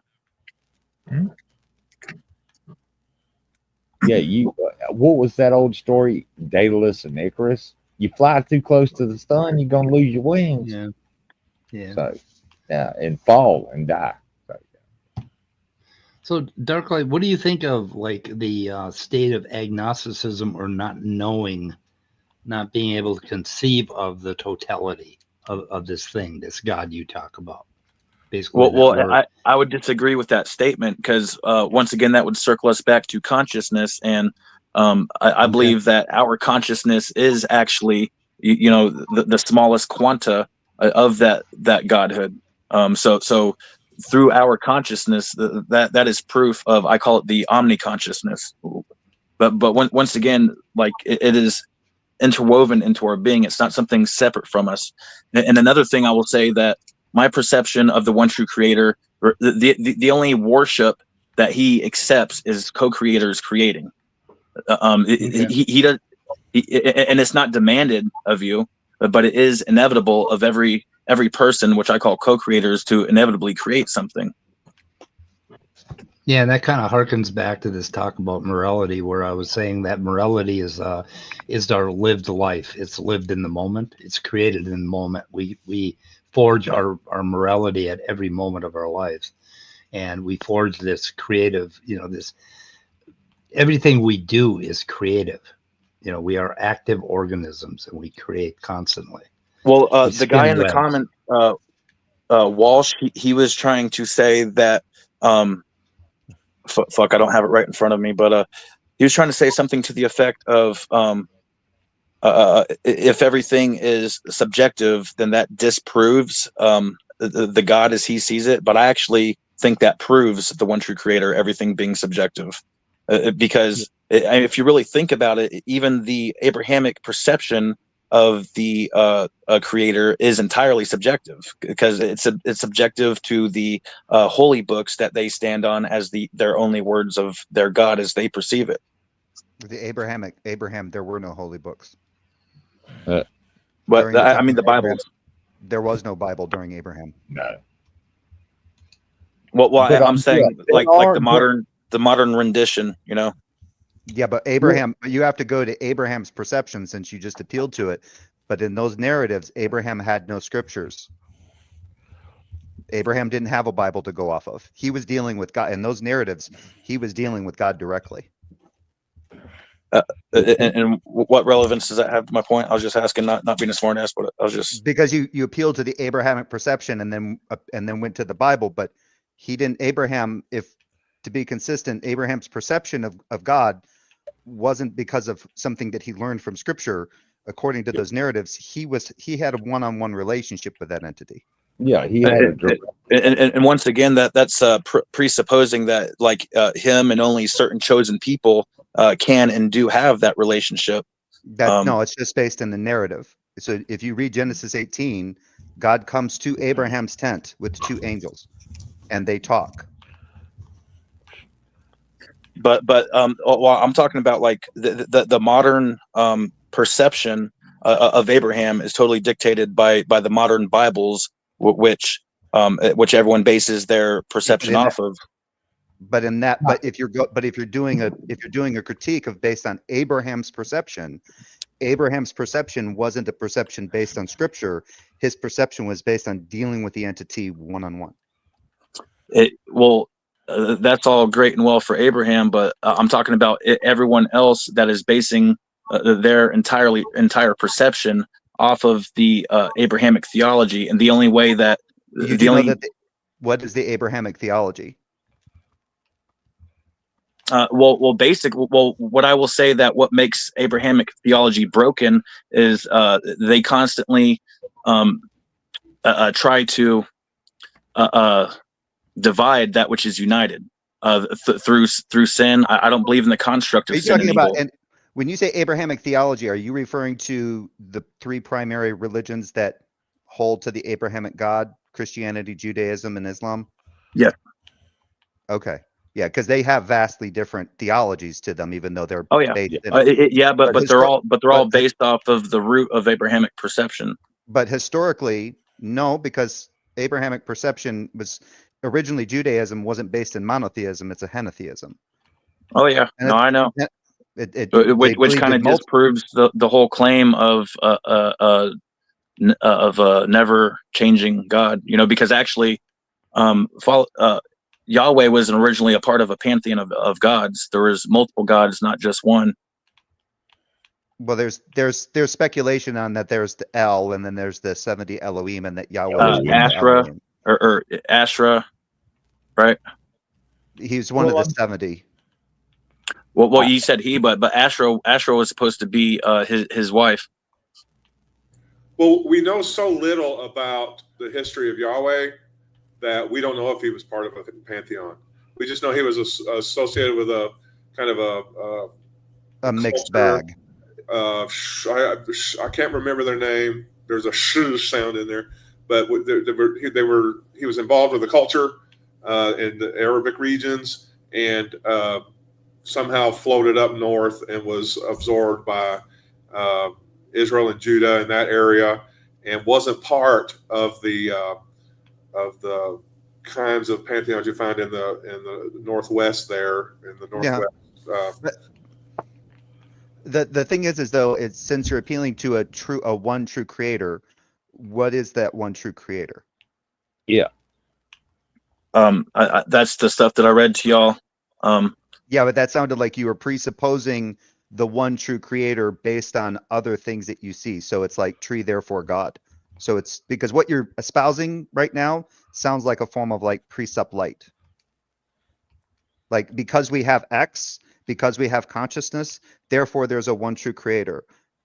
Right? That's kind of like the precept, because we have intelligibility, because we can make true propositions, therefore this is evidence of God's existence kind of thing.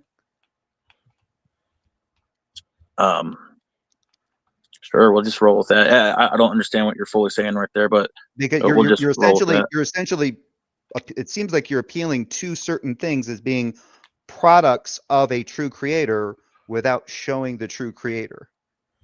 Well, I will come out and right out and say, and you won't hear much theists admit this, but if there was one single proof for one single God within the millions of proposed gods all throughout history, we wouldn't be having this conversation. That one group would be running around saying, we have the ultimate proof, so I never claimed to give a proof. I am giving a perception, because it's a working theory. It's not a dogma, it's a working theory. But you are appealing that it is true that there is one true creator. So I'm asking you to justify the true creator without appealing to things that, because if you start appealing to things that are supposedly the products of that particular true creator, then you're just begging the question. So I'm trying to help you out here, because you believe I'm giving my perception of what that true creator is. Oh, okay, but so so it's all presuppositional. It's just you Oh, see X, therefore you presuppose Y. Like I told y'all in the beginning, but what I perceive the difference between an atheist and a theist is, and I told you guys, no matter what, I will invent any mental gymnastics necessary to justify the perception of a magical world. At least I told you're y'all that. honest about it. Yeah, no, that's what I'm saying. You'll be hard pressed to hear a theist admit that. Well, I mean, we get it. We get it. You want to play D&D. We get it. You want magic to be real. Well, that's what I'm saying. Yes. I would like magic to be real. But magic is real, brother. Magic is real. I have yet to get it to work. That's all I'm saying. Well, check it out. I did a saving roll for magic. I'm afraid it doesn't exist. Oh, hey there, Simus. Hello. Oh, hey, Simon. I'm not watching the screen, so I don't never know who's in or who's out. Just Asherah. I think you were referring to Asherah, the Yahweh's wife, earlier. Yes. Anyway, just to say that. I was with you. I was listening to what you were saying. I did understand, but I think Jay's right.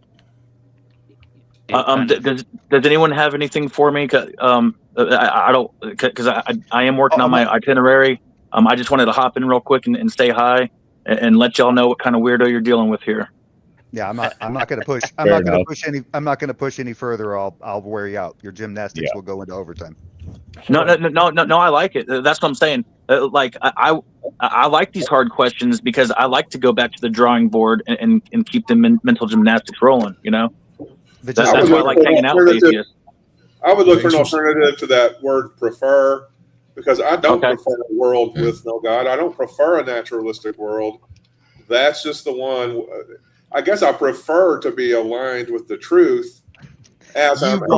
Admit it, Scott. You want my rainbow. You want my rainbow colored unicorn shit gold bricks in my backyard. You want it. You're jealous. I want that to happen. Jealous of my rainbow, of my gold shitting rainbow colored unicorn. Yes. Admit it. I think the poster boy for what you're saying is Alex O'Connor, because you can tell that he's so bad wants there to be essentially magic or a god. You can tell when he's talking. But he's like, I just can't make myself believe it. But that's it. So just to is that kind of what you're saying? I got something for you, Darklight. Basically, I want there to be a magical universe, and I believe there is, but I'm a strict naturalist and physicalist, and I find my magic in that unbelievable fractal complexity of the universe. Magic has hit a modal collapse here. How this brought us to where we are.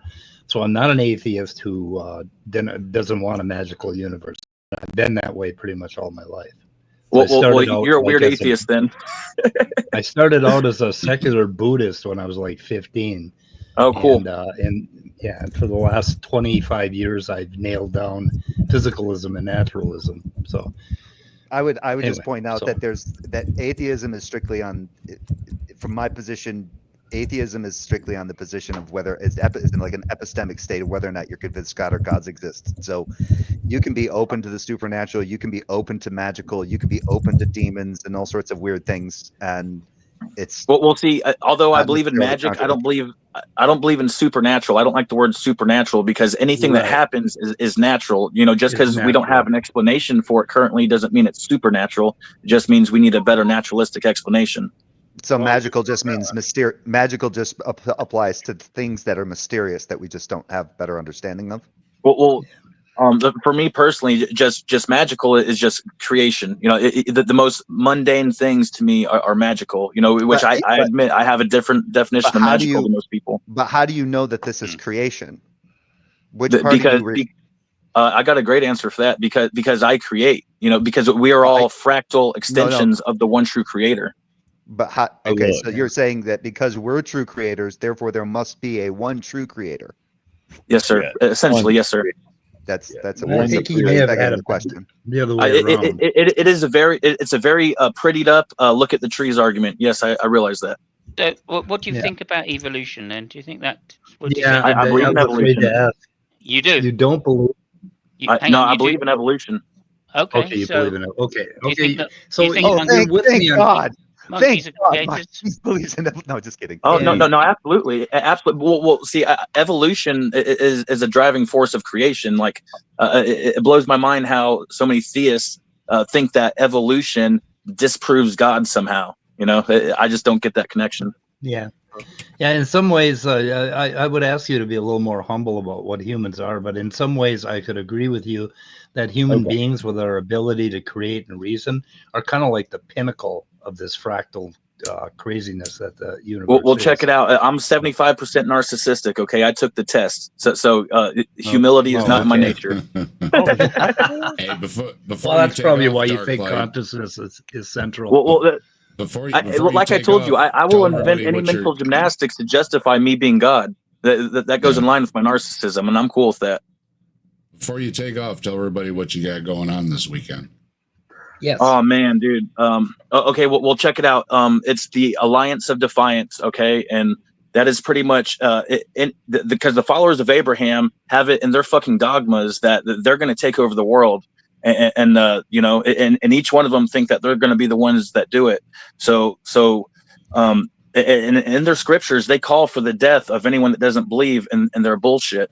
And so the Alliance of Defiance is just the alliance of everyone who realizes that Abrahamic theology wants to kill them.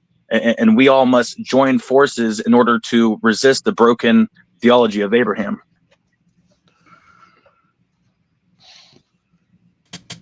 And I'm saying Sunday, that as a believer in the one true creator. Sunday morning? Yes, sir. Sunday morning, 9:30 Central Eastern Time.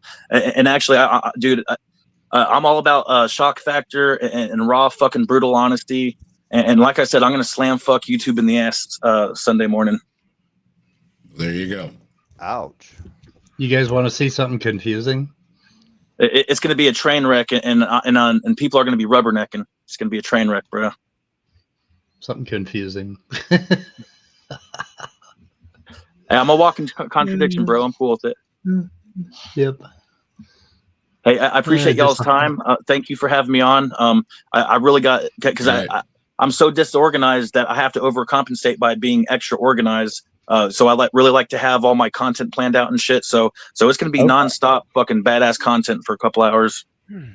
Okay, go work on that humility. Yeah, is that why you? I told you, ain't nothing humble about me. Try to get rid of that last 25%, though. That's what's in your way. Yeah. No. I'm sure we'll be waiting till you come back anyway. Yeah, pick a team. Yeah. I don't know. There's just something about me. I'm a fucking rebel, dude. I like being on my own island. Yeah. Oh, I remember being young and having enough energy to be rebellious. Oh, Hey, thank you guys for having me on. I really appreciate it. Thank y'all. Cue the song. Yeah, and I approve of your take on things. So there you go. Bye. Nice to meet you. All right, y'all. What a load of horse. No, Wow. Wow. I can see a lot in there that I would resonate with. Jay, I'm sorry. Well, look, I've got something for you guys. It's in the back. You're a slippery slope, Mike. You're a slippery slope. Yeah, where? I mean, let us all realize just how fucking teeny tiny we are. If you can present what I put backstage. Yeah, look, we're like in the middle of fucking the backwoods of the universe, and all this shit is out there, and God did it all. I guess, just to fuck with us. Yeah. Hey, Just don't Clockwork. Don't underestimate our report is really tiny, but tiny things could do big things. We are the cosmic. Really? Hey, you always say that, Midnight. You always say little guys can do big things. He watched Alien Prometheus or Alien Covenant, and all of a sudden that line stuck in his head. Big things come. Hold on. I haven't watched Alien Romulus. Okay, I just came up with the quote myself. No, Alien Covenant. Oh, Alien Covenant. I don't think I've ever seen Alien Covenant. So he quotes a line. Anything beyond the first two movies is crap. No, Alien. But wait a minute, my mind is projecting. My mind is projecting this entire universe. I mean, look, it's all about us. My mind is projecting everything in the universe except my bedroom. We covered a bunch of different views on how the different manifestation of the universe. There's including Mike. Bernardo and Wayne and some of these other folks we've talked about. There's a lot of ideas that are trying to make sense of the grand connection of it all, right? Hey, look. The mess in my bedroom is nothing to do with me. Well, there's this line from Hitchhiker's Guide to the Galaxy. The universe is really, really, really fucking big, okay? Bigger than you can imagine. Hey, Simon. Especially when you lose your keys. Hey, Simon, Yeah. remember... Hey, don't forget your towel, goddamn. Simon, in Berkelian idealism, God is the one maintaining or sustaining your room being messy, by the way. Just one point. Yeah. Fantastic. And that is the problem of evil, right? Well, yeah. Nowhere in the Bible does it say, don't forget your towel. Does it? Not in the Torah, not in the Quran, not in the Talmud. It doesn't say, don't forget your towel. Who here is reading the guide is my Bible. Bells. Somebody's doing bells. Oh, I am with I'm playing with my kitty.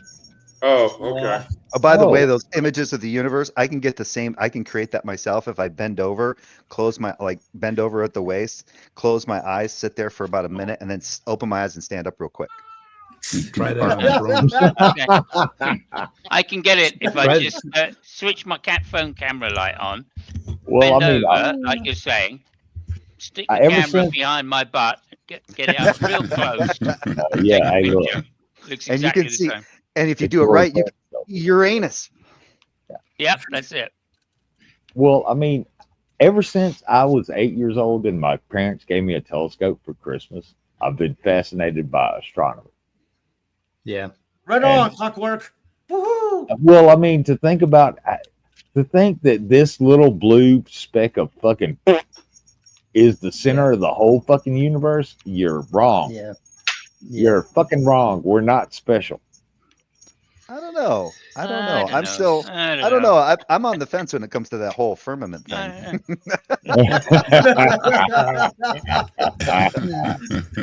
The glass dome, man. It's the crystal dome with like jewels put in it. Is that? Yeah, the firmament.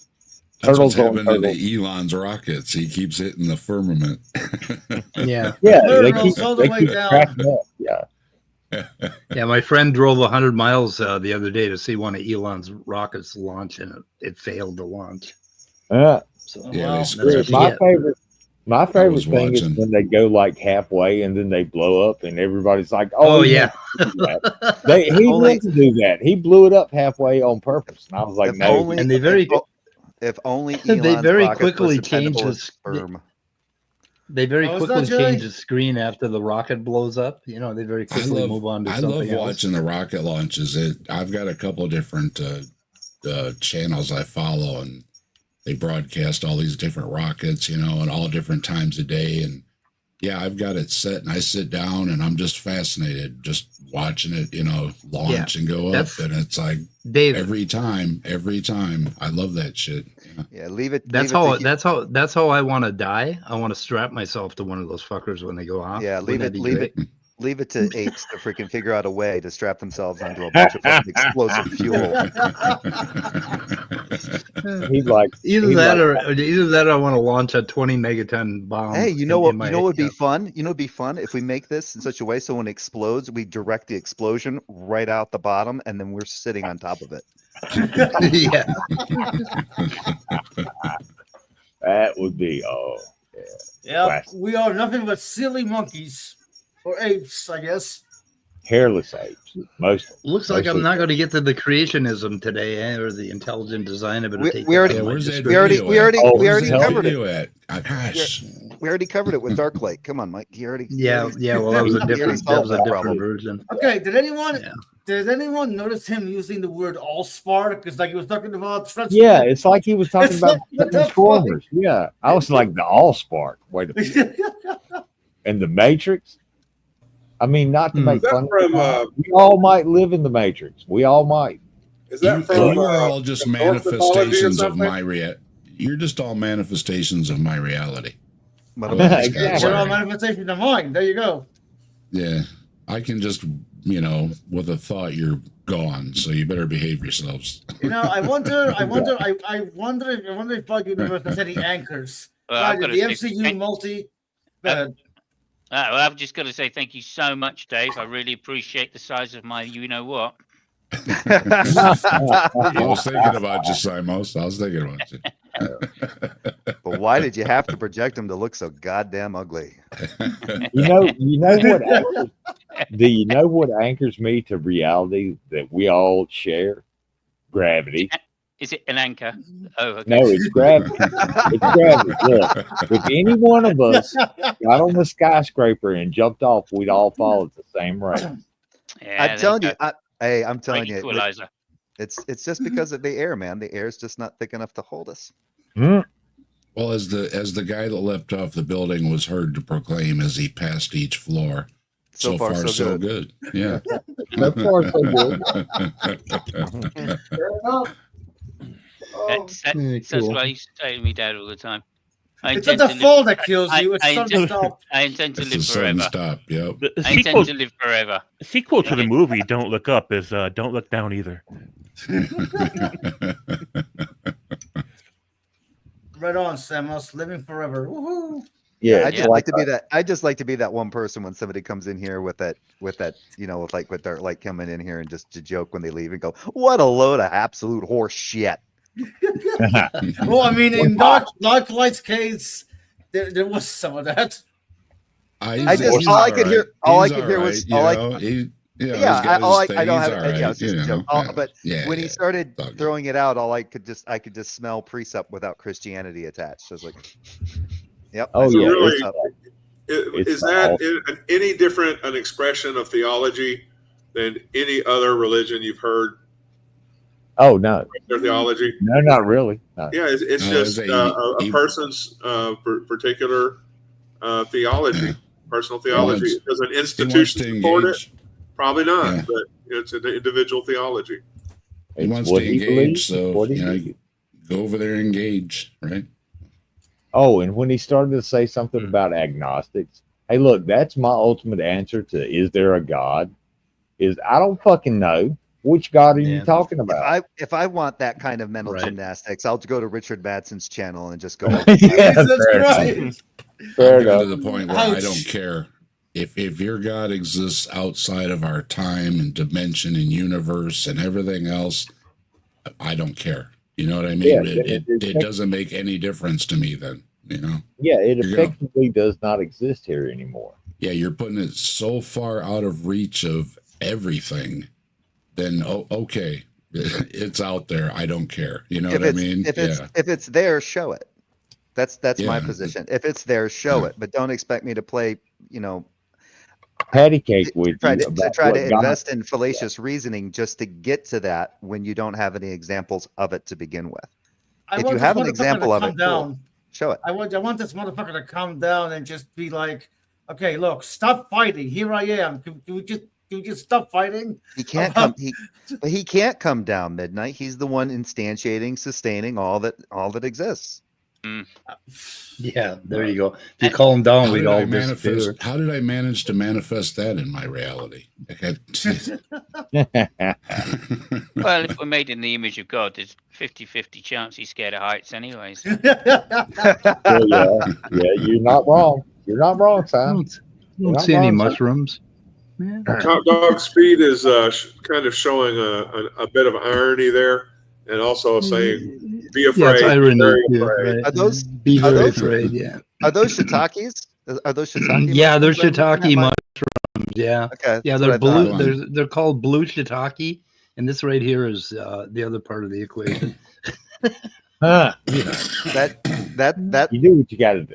Yeah. That might get flagged. I don't know. Yeah, I know. No, he's not pointing it around. So no, I don't think so. Yeah. Yep. You just got to have tools, man. You got to have tools on the desk. You were talking about mind-altering substances earlier. Yes, I may have taken some of the LS Lucy in the Sky with Diamonds. And watched the damn Christmas tree for 6 hours. Oh yeah, that Christmas tree.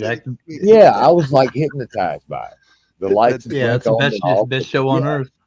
That right there is the comment of the stream. What that person just wrote. Dude literally said he just makes up shit. Yeah. Yeah, he did. Yeah. Yep. Yeah. Mike gets his tools and his mushrooms out there to make pizza stand back. He's got a unique style of fast when I have food. some mushrooms, I put that gun really far away from me, like as far as I can fucking. The other day, I was trying to open a fucking box of Q-tips, and I have a rule that when I take mushrooms, I will not use sharp objects, and I could not get that motherfucking box of Q-tips open. It's like I was beating on it, jumping on it, fucking threw it, ended up throwing it across the room. Doesn't it have press and tear here? You know, those things always work, right? Hey, Mike, look into on Amazon. They have these things called, they're by Canary, Canary. They're cardboard cutters. Okay. They're a safer way of cutting cardboard and cutting into boxes and stuff. They have a blunted end. They're kind of a fine serrated. Look them up. Those things are. But I'm just saying, like if you're bigger version of the first grade scissors. Yeah, my kids have jokes about not letting me near sharp objects because every time I'm cooking, I fucking cut myself. And they were musing the other day about how much blood they've ingested in the food I'd prepared for them. You're a vampire now. Hey, as long as you cook it at the right temperature, it kills off all the. I cook it at the right temp. Yeah, I cook. The last time I was slicing and dicing, I was making whatever stew or whatever, you know, and I went through everything, sliced and diced everything without a problem. Right, was cleaning up everything, putting everything away, washed everything up, and as I went to put the knife away, I touched my finger with it and cut myself. It's like inevitable, you know what I mean? I bought this fucking Ninja food chopper, and every time I take that Ninja out, I inevitably cut myself on those blades. I did that on that too. Yeah, on the chopper. God, I hate the Ninja. Oh, you guys do not go, Mike. Do not go anywhere near a freaking Vitamixer Pro. Those things, you can use that thing to process a body. Look, don't even use like that shitty slap chop thing that they used to sell on TV. Yeah, you'll cut your finger off. Yeah. Be careful. Slap chop? Oh, that's the chopper with the blades on the bottom, and you just hit the top plunger, and it. We had one of those. I got the lever. I got the lever. How long did it last? Oh, sorry. What's that? How long did it last? Yeah. I think we sold it in a garage sale. Oh, fair enough. I was just wondering. Sorry. I used to work at an iron mine, and my uncle was the foreman, and my father worked there, so it's kind of a little mining company. And my uncle would tell me to go up and do crazy ass shit that I considered like unbelievably unsafe. And then I looked at my uncle's fingers; he had like 2 fingers left on his hands. Right? Yeah, don't ever work at someone like that. And one time, there was a screw. Okay, and the screw was 75 feet long and probably weighed, I don't know, 50 ton. And they had it jacked up on a couple of car jacks, and he wanted me to crawl under that screw and hose off the iron ore. And I said, Uncle, no. Call OSHA. Was Fuck you. I'm not doing it. Mike, have you ever seen the movie Jack Reacher, the one with Tom Cruise? Was your uncle the Zach? I'm not. Oh, you haven't seen that? No. Well, I've probably seen it, but Werner Herzog's character in the movie Jack Reacher with Tom Cruise, he's called the Zach, and he's missing like almost every one of his fingers. So that's why. Pretty damn intimidating. Yeah, that's what my uncle was. Chew off your fingers. Yeah, this is the kind of person I am. Yeah, I got close to this truck driver that I worked with at that mining company. He got killed. He backed the truck off the ore dump and fucking died. And my dad knows about 5 people that got killed in that goddamn thing. Oh, my dad had about 6 tons of scrap iron dropped on his leg once. They were not safe. They were just crazy ass small company, you know. Both my grandfathers had damage to their hands. One lost part of a finger in a factory, and my other grandfather lost 3 fingers. He had almost half his hand he lost. Yeah. So you can think all those little safety cages and e-stops and everything they got now, because they didn't have them then. There went your fingers, and they gave you like $5,000 or something. And you know, if you got all your fingers left when you die, you ain't a Republican. I got something for you naturalists here. Oh. Since it just reminded me of Werner Herzog. Dr. Ainley, is there such thing as insanity among penguins? I try to avoid a definition of insanity or derangement. I don't mean that a penguin might believe he or she is Lenin or Napoleon Bonaparte, but could they just go crazy because they've had enough of their colony? No. Well, I've never seen a penguin bashing its head against a rock. They do get disoriented. They end up in places they shouldn't be, a long way from the ocean. These penguins are all heading to the open water to the right. They're all rebels. But one of There's them the caught rebels. our eye, the one in the center. He would neither go towards the feeding grounds at the edge of the ice, nor return to the colony. That's the Jack Reacher of penguins. Shortly afterwards, we saw him heading straight towards the mountains, some 70 kilometers away. Dr. Ainley explained that even if he caught him and brought him back to the colony, he would immediately head right back for the mountains. But why? Why? Yeah, wait. This sounds like a dialogue between me and my father when I was a kid. It keeps going, but like one part he goes, he's certainly headed to his doom. He's going to go stop evil and help people. Oh, you want to see something sad? Is the moose with the deer tick virus or whatever, where it goes into its brain, and the poor thing's just wandering around in circles. Oh shit! Yeah, just wandering around in circles. It's so sad. There is a Werner Herzog one that I need to find, and it's about the guy that spent time amongst the bears. They did a movie about him. Oh, I think I've got that quote. Oh, the one that got killed? Computer Was that the one that died? Yeah, and Werner Herzog had commentary on it, and it's absolutely hilarious. He's like, yeah, like we didn't see that coming. He got ate by a bear. No shit. But to circle back to the deer for a minute. If I could circle back to the deer for a minute, we got that around here. That's why I do not hunt deer anymore. It's like mad cow disease, except in deer. Yeah. What are they? Sad. Wait, The ticks? Wait, the ticks have some kind of like what communicable prion disease or something? The brain parasite. Yeah. It goes into the brain, and they just get all, it's like mad disoriented. cow disease. Yeah, it's like deer that don't have ticks will kill you. I mean, you can get killed by a deer pretty easily. They jump up and they come down with their hooves.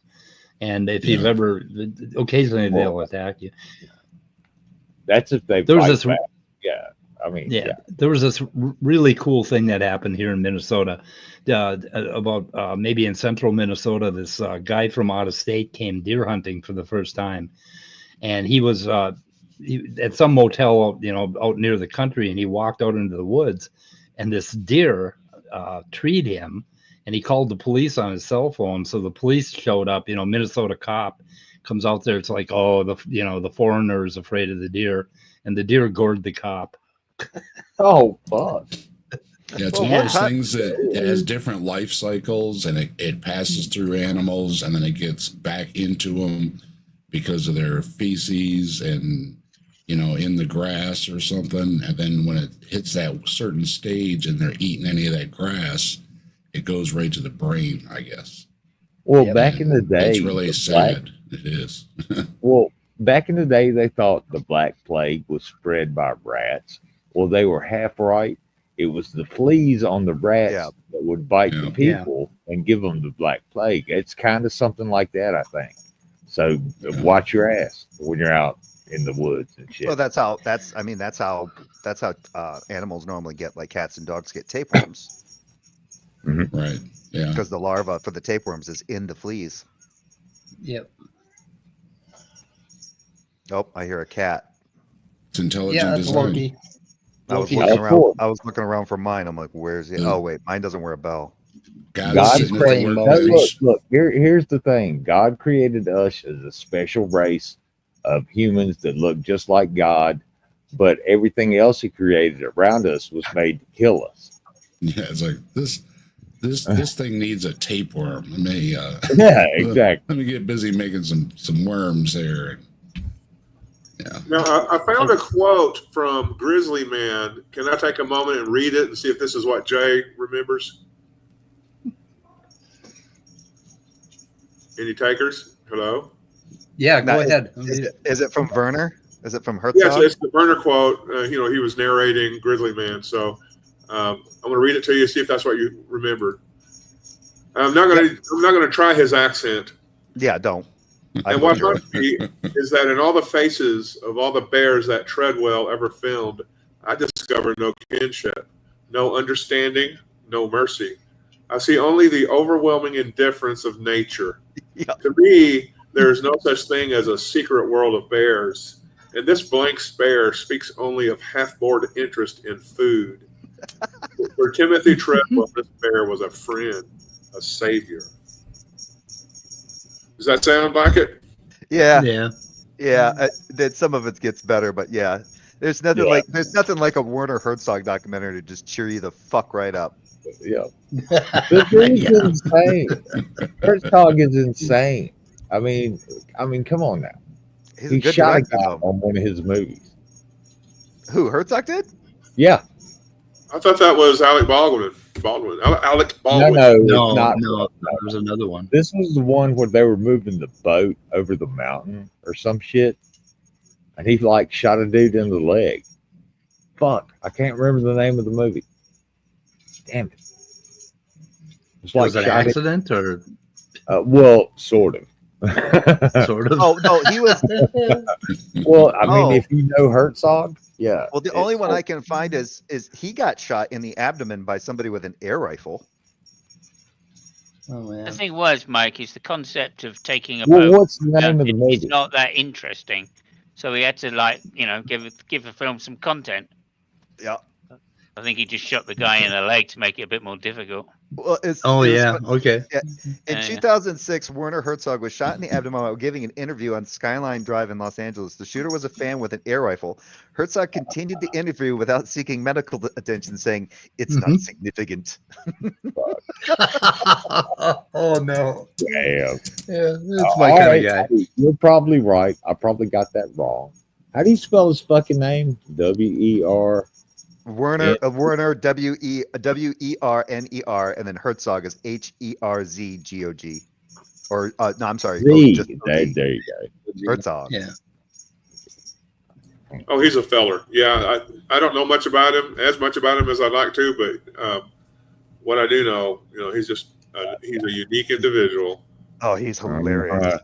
When somebody entered, my brother found that, and for a while that was like my brother, Doubting Thomas, and myself. That was like a running gag. We would, but why? When it did that penguin thing was just, why do they do this? But why?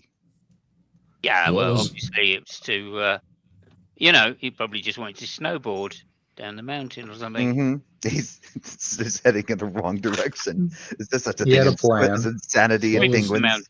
Just what was the highlight in that? What was the highlight in that video? Was that JG talking with Lionheart, Mike? Yeah. Why do you guys? Why? That's a highlight. What was funny is the other day I was over on Tog was doing a live stream, and he had between the two of them, they might have been able to light a low wattage bulb. It was Jill and JG, and they were going. Tog was going over that debate between Andrew Wilson and Cliff Fight the Flat Earth, and it was funny because Jill was basically trying to tell me that scholars don't make it. Scholars, it doesn't matter because they get a degree and then all of a sudden, they know everything kind of thing.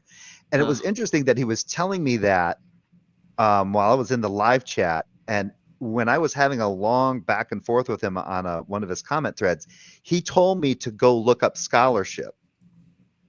to refer to scholarship on the Israelites or the Israelites' idea of ownership was what he wanted. You need to show me scholarship that their idea of ownership was the same as ours is today. And I'm like, yeah, kind of.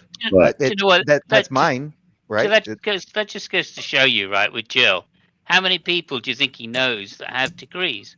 If he thinks that once you have a degree, you know everything. Because I don't know about you, but the further you go up in education, the more caveats get thrown into any random statement that they say, right? You speak to a PhD and they go, well, of course, there are other people who might think differently about this, but... Yeah, Leo, is it not coming over my mic? Yeah, I know his name is Craig. Oh, Craig, yeah. Yeah, Craig. Fight the flat earth. Craig. Yeah. Sounded like you said Cliff. Okay, I found. Did it? Maybe I did. Sorry. It might have been a slip of the tongue. Slip of the tongue. Yeah, it's Craig. Yep. Oh, you're in deep shit now. Yeah. Six are going out. That's what James thought earlier, that you were talking about Cliff and Stewart. What is their last name? Canoodles? Connectily, I think is how it's pronounced. Connectily. Yeah. Spiderweb in. We just spiderweb it in. Yeah.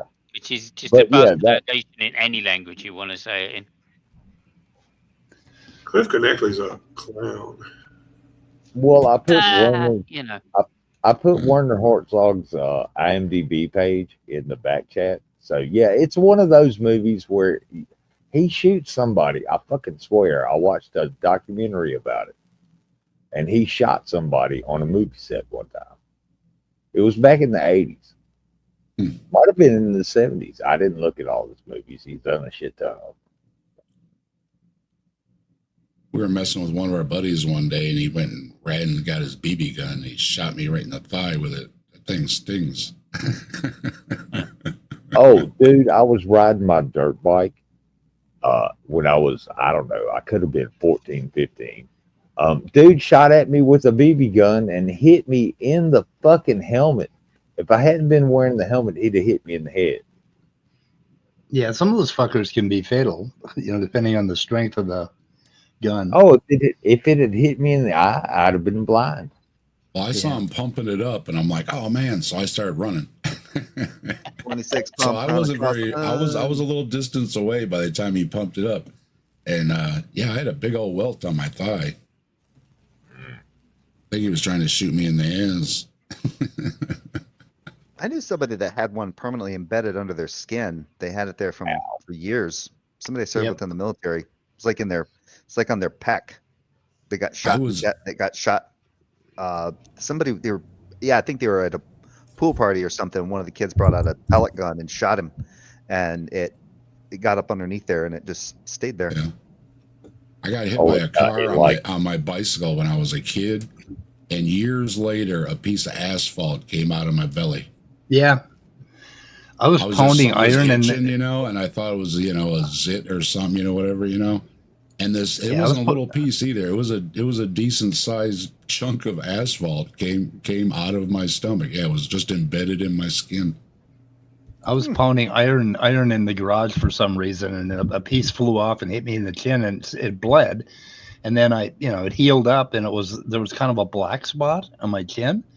And then like about 9 months later, I rubbed my chin and something sharp caught me, and I took tweezers and pulled that little chunk of iron out. It just sat. Yeah. Eventually, it grew out. It was like, what the hell, Thor? What are you doing to my screen? Hey, Clockwork Rex, check the private chat and see if one of those two movies is the one you're thinking about. Wrath of God and Fitzcarraldo. Oh, hang on. Okay, let me look. I think the only Herzog movie I've ever seen is the one with Christian Bale in it. Oh wait, which one was that? I know the one you're talking about. It's the POW one. Yeah. Okay. Oh yeah, that was a good movie. But I can't remember his name. What was the other video you had, Mike? Was it on evolution or something? So the other one that ticked you off? Yeah, that's a topic for another day. That was on Origin of Life stuff. That was who the hell was it? Okay. Was it Matt? Well, I was talking to some people about movies, and we were talking about Psycho, the one with Anthony Hopkins, and his mom and shit. And somebody tried to say, "No, that's American Psycho." I'm like, "No, it's fucking not. American Psycho is a completely different movie." Yeah, right. Christian Bale. That's a newer movie. Yeah. And it did not sink in. They would not. Mother. Jay, were you thinking of Empire of the Sun? No, it's Rescue Dawn. Rescue Dawn. Okay. Yep. No, Empire of the Sun is Spielberg. Okay, that was a good movie. Oh, that's the one with Brad Pitt where they went to Tibet. No, that's 7 Years in Tibet. That's 7 Years in Tibet. Yeah. Sorry, my bad. Empire of the Sun is when Christian Bale was a kid. He was 12, I think. Oh shit. Okay. Then I guess it has been a while. Well, I got a video for y'all. I got a video for y'all for Saturday. There is no such thing as an atheist. Oh, good. I'm glad to hear that. I hate those fucking atheists. I'm glad they don't exist. I'm going to unmanifest. I'm going to unmanifest all atheists on Saturday. Wow. What do you wear to something like that? An unmanifestation? Is that what is that dark white? Whatever you want. Dave, is that one of those people that tries to say that if you're talking about God, then you're not an atheist, then you must believe? That kind of bullshit. If you're an atheist, you worship yourself, so that's still a deity, I think, is the argument. Oh, that's even worse. Yeah, that's worse. Yeah, I was hoping he was just going to bring a priest up. We have a reputation at Saturday night at the Atheist to uphold, and we do not have high quality stuff. Sounds like my channel, Dave. Way to go. The way I say it's fruit so low you'd call it a vegetable. It's for fun. Well, a lot of us do serious content and stuff, and the Saturdays are just for fun. You know what I mean? So a lot of the stuff is a little out there. The toast guy and the toast guy, toast and ketchup. Toast and ketchup. Yeah, he was great. So, yeah, and I've been trying to keep it to small channels. Okay, so it's a lot of folks' unique little thing, rather than a lot of the bigger channels are almost a repeat of something else. So they tend to be a little more personal. You know what I mean? They're letting their own little story kind of come out when they're doing their thing, and a lot of us notice certain aspects of their personalities that we bring up. But Wayne is pretty tough to beat. Wayne believes in some kind of universal consciousness, and you can manifest in like inanimate things like a toaster. And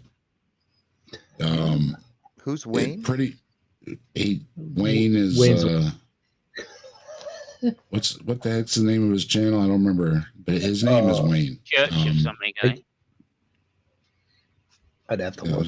But he does believe in evolution. He does believe in evolution because he thinks if a toaster tries, it can evolve into a fish. Yeah. Yep. You have to want to evolve. You have to want to learn to wiggle your tail. If you want to wiggle your tail, you can evolve into a fish. And again, he's the one. He sounds he crazy. Has his own. Yeah, he has his own theory of everything, right? Crazy, but that's Yeah, perfectly natural. it's a theory of everything, and he's got again. Yeah, it's your one first of these kiss is universal across consciousness thing, and your first kiss is across the street. Yeah, and all time is happening simultaneously, so you don't need memory because everything is happening simultaneously. Yeah, so you don't need a brain for memory. You don't need your brain for memory because everything is happening right now. Oh, that's all right. Right. Most women would agree. Guys are always thinking with their dicks anyway. So yeah. Yeah, I'm worried though because my first kiss happened when I was about 9. Yeah. Saturday Mine was evenings, Jay. 11. If you're free, drop by. We have unique videos that we take a look at. Well, who is it? Can you show me a snippet of this Wayne's? I've never heard of this individual. I think you had. Wait, it'd be hard didn't you have a post on your channel, Dave? Yeah, I can. I think I saw it. Didn't you do like a community post on that? Yep, to make sure to practice manifesting with your toasters. Hey, I got another sub. All right, getting closer. Let me see here. I got a transcript of the link. Or solution new. Okay, made by Jim Bob. What the fuck? That one's untitled. Okay, look, I walk away to get a beer and let a beer out, and everybody gets quiet. Sorry. That's what you get for going to get a beer. Well, fair enough. Here's the link, Mike. Where is it in private? Were you putting it private chat or what? I put it in private. Here's our stream on Wayne there. Oh, let's see here. Oh, my cat's got cat hair in my mouse. Damn it, cat. My cat put cat hair in my mouse and it's not working. The pasty, institutionalized guy. Why Matt Dillahunty's skepticism? Yeah, I'll watch part of that. Why Matt Dillahunty's skepticism is rooted in stupidity. Well, I mean, if the dude took a shower and washed his hair, he might have a little more. I know. I mean, I'm just saying, you know, little greasy. Real little bit of bedhead looks like some. I don't know. Well, I'd never take a shower or comb my hair or wash it before a stream, but notice you never see me on camera very much. Well, we're gonna do him again because he's still got stuff about. I think he talks about Dawkins, Richard Dawkins, and I have one on him talking about pyramids. I still have material from Wayne, so we can always go back to Wayne again. No, man. Yeah, this guy's Brainless was there. Brainless was there. Oh shit. Yeah, Brainless joins us. Yeah. Yeah. Yeah, I know Brainless. Me and Brainless and Slim and Commander and Dog. Yeah, that's right. Even though I tolerate Dog. Yeah, that's right. I know you from Slim's stream too. Okay. Yeah. Somewhere in the beginning, he's talking about one thing, and then all of a sudden he blurts out toasters or something about what the fuck. You remember that? He made me cuss. I can't remember where that was. It was just great. It was probably just before that he got hauled to the breakfast, in the lunchroom there at the adult care He's center. going on and on and on and on, and then all of a sudden, and that leads us right back to the toasters. And I let slip and then out, oh fuck me. And then when he's talking about the toaster, all of a sudden he says, "And the ketchup." Well, you're trying to follow some kind of an argument, right? Well, because we're trying to be fair, right? We're trying to follow what's the all the strings and the tacks we're always joking about, right? We're doing all of a sudden he just said toaster, and it was just like, what? We're doing the Deadpool connection board. Yeah, so yeah, we'll get there. Cliff Connectly? Who's that? Connectly. He's one of these college campus harassing Annoyances. students, Yeah. drawing an audience. He leans in. He leans in really funny. I don't know if he had like a accident and hurt his back or something, but he's just creepy. To me, he would be creepy to be around in person. If he looks like one of those guys who just violates personal space. He gets a little too close. Oh yeah. To talk to you. And it's a father and son team too. Yeah, he's got a father and son team going on too. No, that's his brother. Oh, his brother. That's his younger brother, I think. I thought it was his son. It's Cliff and Stewart, I thought whatever they are. I thought they were brothers. So Are this you is funny. Tangelo writes, the only place where naturalism exists is in the fertile and wishful minds of atheists. Then I asked which branch of naturalism. He came back with philosophical. Philosophical naturalism. So I went, wow, never mind. Apparently he doesn't know the difference. That's why Look, we don't listen. if people paint me into a corner and say, look, you've got to believe in something, right, don't you? I'm like, okay, I'm a druid. I'm a true neutral. Look, plants sustain us. We sustain the plants. They breathe out oxygen. We breathe out carbon dioxide. Hey, it's a symbiotic relationship. It's the stupidest thing to ask. You got to believe in something. There's lots of things that you believe in. Yeah. You believe there's all sorts of things that you can believe. You believe that tomorrow will probably be similar to today. So that's inductive, but it's still a kind of a justified belief, right? So I don't understand why people go, well, what do you believe? Well, I believe that I'm going to have to let my dog out in the next couple hours before it shits on my floor. Yeah. I believe in lots of things, right? Just like I could say, I believe that gods don't exist. Well, what's your justification for that? We can go into that. We got to know Tangelo. Oh no. The only place where naturalism exists, I won't call you a name, Otangelo, but how do you live? How do you feed your children? He gets into science. He gets into empiricism. Empiricism and naturalism kind of go like literally hand in hand. Oh my God, it's pretty bad there, no Tangelo. You know, I asked, not if it's an immaterial mind that transcends time and space. Slim's covering creepy cryptids. You know, the problem is that we're primates and we're not smart enough to understand our own minds, and that's where all this bullshit comes from, because we aren't smart enough to understand how our minds work. That's where we get stupid. My wife's consciousness. My wife's a school psychologist. She's still trying to figure out mine. Oh yeah. Hey, look, we have yet to figure out the human mind. Don't write it off yet as a project. Yeah. Hey, bro, Joe, so how you doing?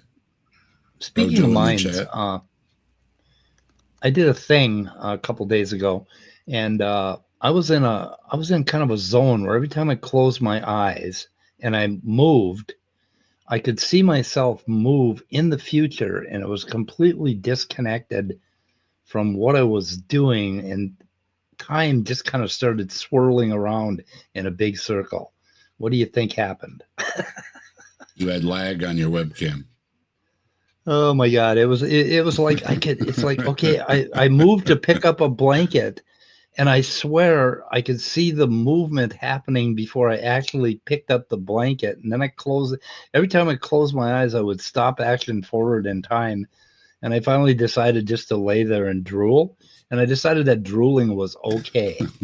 I decided, so I got a bunch of Kleenex. What's the neurological term for lag?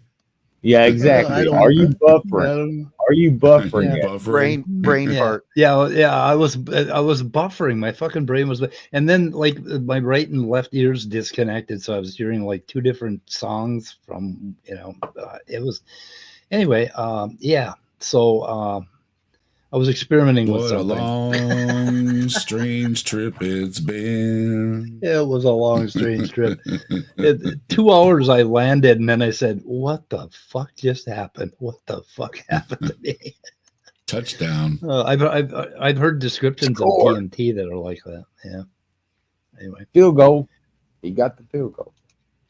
Metaphysical naturalism, the view that about the nature of reality, it holds that everything that exists is part of the natural world. Of course it fucking is. What the hell? What the hell is? Yeah, but the thing is that he was the one that just said it was philosophical naturalism, and I said metaphysical naturalism. Then he said real, and then he basically defined realism, and then I was like, okay, that's realism. I think that's just realism. But with metaphysical naturalism rejects the supernatural basically outright. Methodological naturalism is kind of open to it. It doesn't reject the supernatural. Right. It's willing to accept it if it can be demonstrated. Yeah, if you can prove it. If you can turn gold into lead, hey, fuck, you're magic, motherfucker. There you go. Right, bring it on. Yep. If I don't know. if alchemy becomes a thing, that'll be sweet. So philosophical, I'd never heard of that actually. Philosophical, broader Because worldview. It's all philosophy. It's all part of philosophy. It's just there's metaphysical naturalism, there's methodological naturalism. Philosophical naturalism is the view that everything is natural. I don't know what the hell All that he's talking exists is about. the natural world. Yeah. But Otangelo is a naturalist. I thought that was just realism. It's naturalism. But I mean, methodological naturalism is the only epistemic kind of access we have is through naturalism. Well, okay, I got one more video for y'all to make us feel really fucking teeny tiny in the vast scope of the universe. Look, if I wanted to believe in magic, if I wanted to believe in a magical universe, it would be one where the force exists, or you could use it for good and evil. Yeah, I mean, if there was some kind of all magical mystical force binding us together, well, fuck, then we'd be able to demonstrate that, wouldn't we? There we go. Then you're a naturalist, Otangelo. Yeah. Okay. Well, fair enough. Here we go. But yeah, I turned the sound off because it's more like Star Trek theremin music. Because that gets irritating. Yeah. So according to the Oracle, ChatGPT, there's metaphysical naturalism, the belief that only natural things exist, no supernatural entities like God or spirits. Everything follows natural laws. Methodological naturalism, the approach that science should only use natural causes and explanations, even if supernatural things exist. Epistemological naturalism, the idea that all knowledge comes from experience in science, not divine revelation and purely abstract. And then ethical naturalism, the view that moral truths exist and can be discovered through nature, science, or reason rather than supernatural commands. Logical naturalism, scientific naturalism, biological naturalism, and aesthetic naturalism. There's 8. Oh my God. Okay. So which naturalism do you want to go with, Otangelo? What are we looking at here? What is the last image? Is that like a star system or? That's like the core. We're zooming in to the core. Hang on, let me back it up. Okay. Let me back it up. Oh, so we're zooming like... the box around it is what we're zooming in on. With Alma, hang on, wait. Is that like the nebula? Or? That's like the center. Wow. What the fuck is that? What the fuck is that? I don't know. That's hey, look, we're taking a picture of it, so it's there. It's there. Yeah. What the fuck is it? I don't know. Well, this could be like it looks like the remnants of like a supernova or something. Maybe I'm not sure. I don't know what the hell that would be. Well, that looks like the core, like a neutron. Yeah. Star left over, and this is being pulled apart by something in the middle here. It says this A109 is a gravitationally lensed system of 2 galaxies. The nearer galaxy is approximately 2 billion light years from Earth and is designated ST while the lens gravity is 10 billion light years from Earth and is designated 1IO9. So this was a long, long time ago in a galaxy far, far, far away. Kind of like Star Wars. Yep. So But I mean. So the one around the outside is the lens galaxy. And that's 10 billion light years away, and the one right nearest is 2 billion light years away. What is that again? I'm sorry, I was reading something and then typed something and. Here's all the text.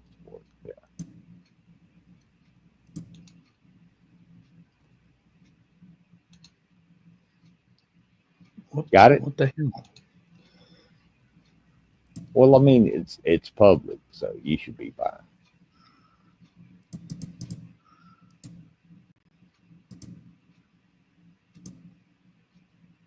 Which is weird. It does that. Clear distinction between physical stuff and mind. Yeah, because you're a primate and you don't understand mind. Your mind is confusing you. What's your problem? Tell me, could you put in syllogism form what your argument for dualism is, please? Yeah.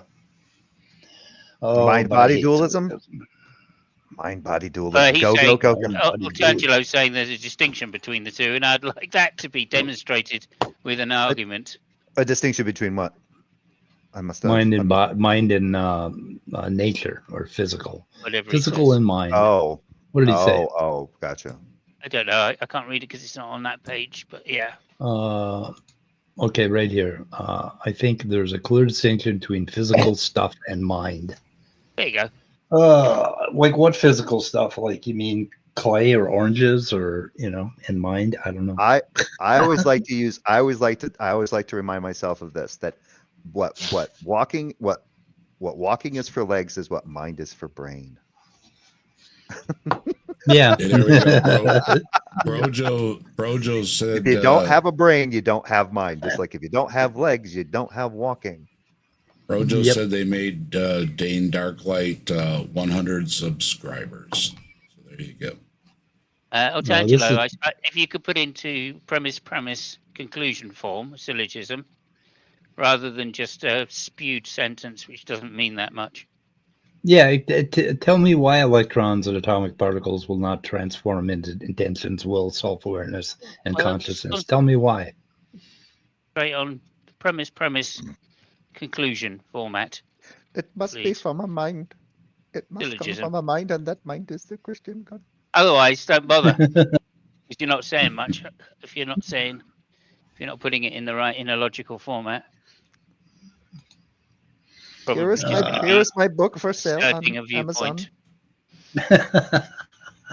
Please buy my book on Amazon. It is a hell of a headache. I remember just doing the preview. I was like, holy shit. Yeah. And when you do that, we're also going to need premise 2 explained, if you can give a justification. Premise one is appealing to necessitarianism. Okay, well, that's premise 1 is false. Premise 1 is false. That might be appealing to necessitarianism, which is hard determinism. Intention, self-awareness, consciousness are non-physical. Okay, you're begging the question a bit with that one. Phenomena that involves subjective experience. That is total bullshit. My goodness. We're going to need justification for premise 2. Yeah, we're going to need a lot. We're going to need a whole lot. Premise 1 is false anyway, dude. So, Yeah. Run this through. So premise 1. Therefore, electrons and oh my god, this is pretty weak. Otangelo, even for you. Jay, natural laws don't govern anything. They're descriptions. Yeah. Fair enough. Who was that guy that always, whenever you pressed him, he said you need to buy my book and read my book? Who was that guy? He was from. Oh shit! Buy my book. You know who I'm talking about. You know exactly who I'm talking about. Was that Jensen? The what the hell's his name? Jensen, Nathaniel Jensen from AIG. That guy. He says that all the time. Did you read my book? Yeah, it's you need to buy my book and read my book, or you don't understand what I'm talking about. I'm like Nathaniel Jensen. Yeah, it's fucking horseshit. Yeah. Yeah.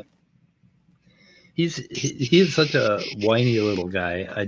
He just whines because nobody's taken him seriously, and he showed us everything. I mean, he showed us that Native Americans basically came over here in 400 AD because they were running from the Romans. I think was his idea. Yeah, I mean 400 AD. Doesn't Behe say that too a lot? Well, it's in my book. It's in my book. Well, it's in my book. Oh, in my book. Yeah. If you want to get into the whole Jesus in America thing, we can talk about Mormons if you want to. I mean, at least they won't come after us like Scientology. So, yeah. Do I have to put on magic underwear? Yeah. Hey, Rick, of consciousness. Don't knock the magic underwear, remember. Hey. Well, I'm magic curious. I'm curious. We create our own realities so we can create magical underwear. They might truly be magical. They may, they seem very happy all the time. Maybe there's something going on there. Well, it's like be happier. I think I saw a picture of that underwear, and I would not be happy if I had that shit on. Hey, look, the kid from Silver Spoons, Ricky Schroeder, was a Mormon, and yes, he did say on Howard Stern, I think, that he wore the magic underwear. So yeah. Oh my. It's like a onesie. Yeah, it's like that old school shit, except white. Okay.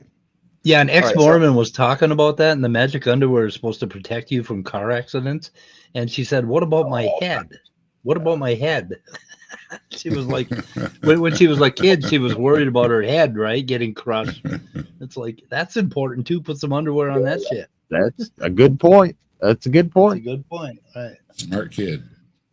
Yeah. Well, I ran his argument through ChatGPT, the Oracle. Yeah. No, it's not valid. The syllogism commits the category mistake fallacy and assumes a false dichotomy between physical and non-physical properties.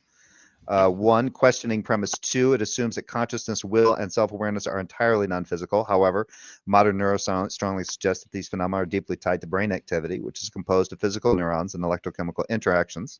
If consciousness emerges from complex arrangements of physical particles, then premise 2 is at best incomplete or misleading. Hidden assumption. The argument assumes that something purely physical cannot give rise to something with subjective experience, but it does not justify why this would be the case. This is begging the question. It assumes what it is trying to prove. And that's why it's not valid. Yeah, invalid conclusion, category error. The conclusion assumes that because electrons and atomic particles as individual units do not exhibit intention or consciousness, then any system made of them also cannot, which is a category error. How to debunk it in simple terms: challenge the dualistic assumptions. Why assume consciousness is strictly non-physical? Point out emergent properties. Complexity from simple physical things can lead to new properties. Highlight the category mistake. Yeah, Otangelo, you may just want to like invest some time and like run your arguments through fucking ChatGPT before you go espousing that shit on here. Hey. Oh, before you cut paste them from someone else who is equally as vapid. The non-physical nature of consciousness refers to subjective experiences. What the hell are those? Thoughts and self-awareness. Is it? Let me ask it. Let me ask it. Is it structurally valid? Jay, can you do me a favor? I didn't see any mention of toasters in there anywhere, so I'm just going to deny that it's part of my manifestation. Oh, I'd have to turn it into symbols. It says that it's logical in the sense that it's premise, and conclusion. It says it's that's fine. Yeah. But it's ambiguous. I don't think you can use the conclusion in one of the premises. Yeah, have it be valid. It doesn't follow for the. It's basically non sequitur. Yeah, it says key logical issues, ambiguous definitions, category error, and hidden assumptions. So structurally valid, yes, it follows a standard logical form in that sense. Sound, no, because premise 2 is questionable and assumes a strict dualism that is not necessarily true. Oh, definitely not sound. 1 and 2. Yeah. Premises that can be disputed. I feel. Well, yeah, one is too vague because it says it's governed. So when you say it's governed, Otangelo, do you think that the laws of nature are basically like written code instructing everything how to perform in reality?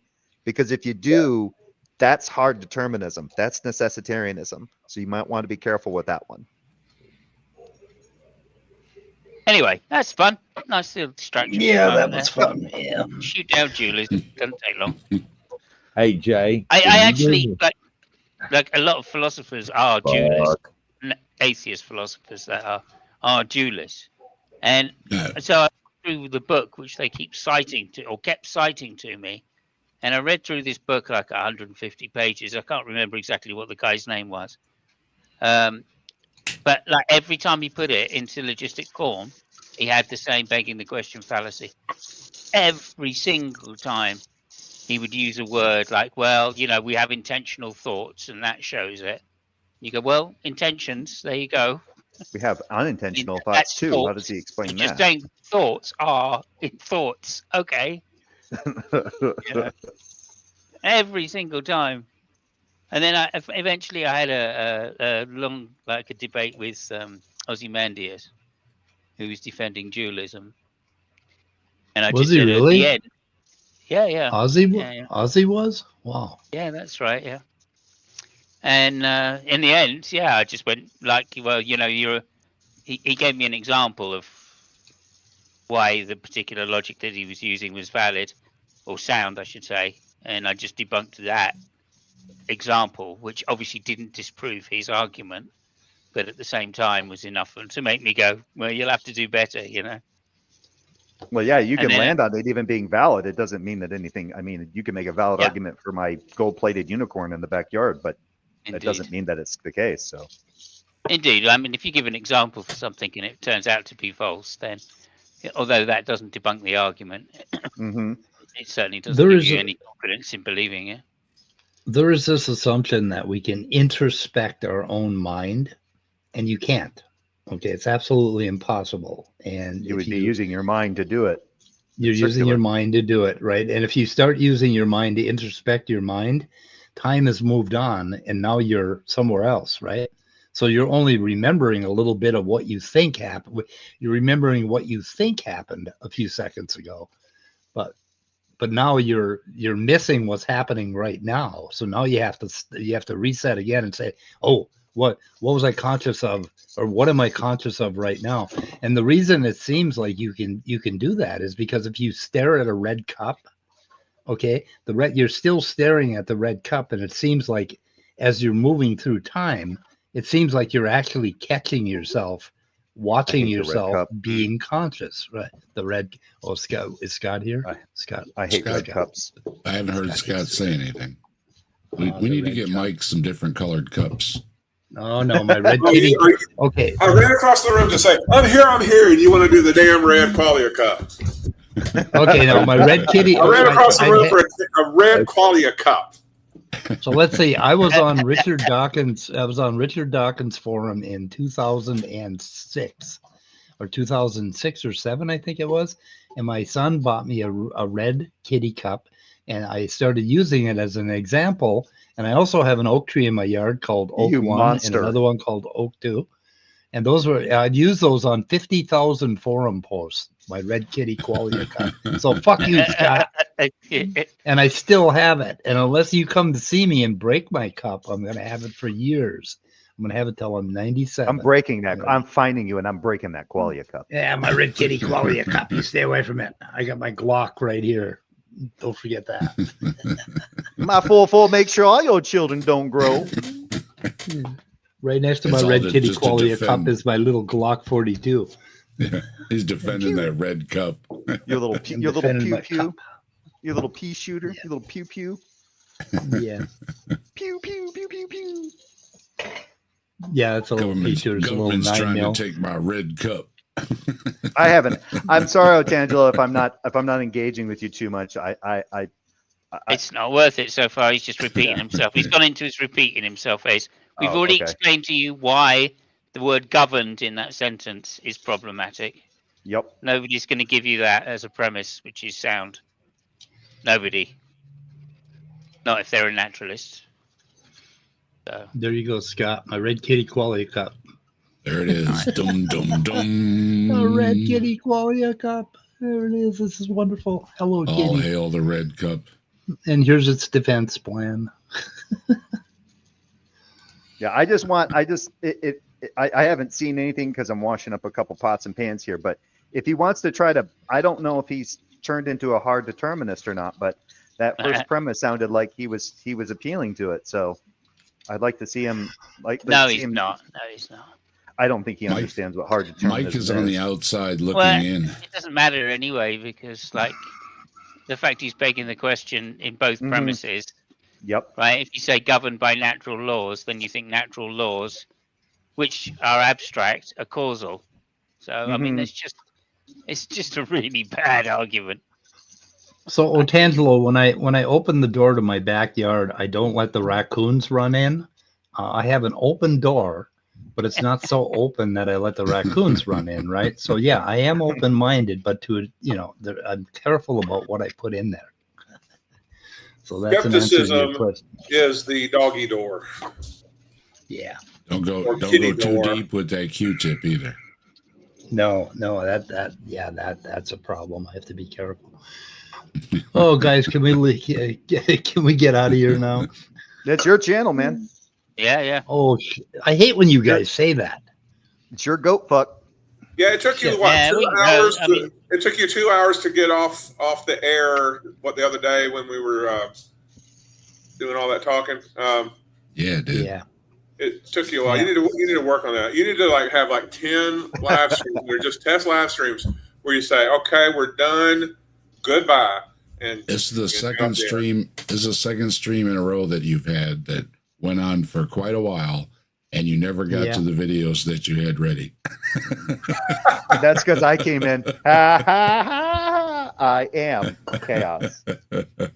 But he let dark light in, so you can't actually. I can't put that blame on. I can't put all that on me. Dark light came in. Yeah. Okay. Well, if you say information is non-physical, you're begging the question again of whether abstract ideas are informed in the mind, and if they're informed in the mind, then you're just going back to saying the same thing that you said in your fallacious argument. So you can't say information. You have to name something which is external, which is physical, which is non-physical. Mind. Anyway, Angelo. Only power. And now I have the power. Nice. That pretty much sums it up. Yeah. Anyway, sorry, Simon. Sorry. No, you can't use it if you want to use it as part of your argument to show that there is something immaterial in the mind. Pointing to something in the mind and saying it's immaterial doesn't prove that the mind is immaterial.